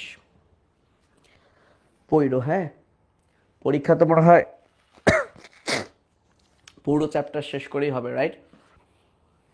শেষেরটা যদি মনে করো মাথার উপর দিয়ে যায়, কারণ অনেক সময় হয়ে গেছে, তো মাথায় এতক্ষণ থাকার কথা না। আরেকবার পরে শেষেরটা দেখো, ঠিক আছে? ঠিক আছে, আল্লাহ হাফিজ। ও রাফি, তুমি, হ্যাঁ ঘুম, তুমি দাগায় নাওনি আমি বলার সাথে সাথে? হ্যাঁ, ইনশাল্লাহ রিভাইজ দিলে দেখবা হয়ে যাবে। ম্যাট এক্সাম জানুয়ারির ফার্স্ট উইকের দিকে হওয়ার সম্ভাবনা বেশি। কপাল খুব খারাপ থাকলে ডিসেম্বরে শেষ হইতে পারে, বাট জানুয়ারি টার্গেট করছি শুরুর দিকে। এই চ্যাপ্টারে লিপিড আর শর্করা আছে, লিপিড আর শর্করা আছে। আল্লাহ হাফিজ। আমি 2 ঘন্টা পার করব না, 1 ঘন্টা 54 মিনিট। হ্যাঁ, বিক্রিয়াগুলো থেকে মেডিকেলের প্রশ্ন দেখবা আসেই নাই। তারপরেও তো বিক্রিয়াগুলো মুখস্থ করা লাগবে না, বিক্রিয়া দিয়ে বলবে কোন এনজাইম, দেখেই তো বুঝতে পারবা। আমি তো ব্যাপারগুলো বলে দিলাম, ঠিক আছে? হ্যাঁ, 5 মিনিট গল্প করব। কি গল্প করব বলো, কি গল্প শুনবা? আর গল্প?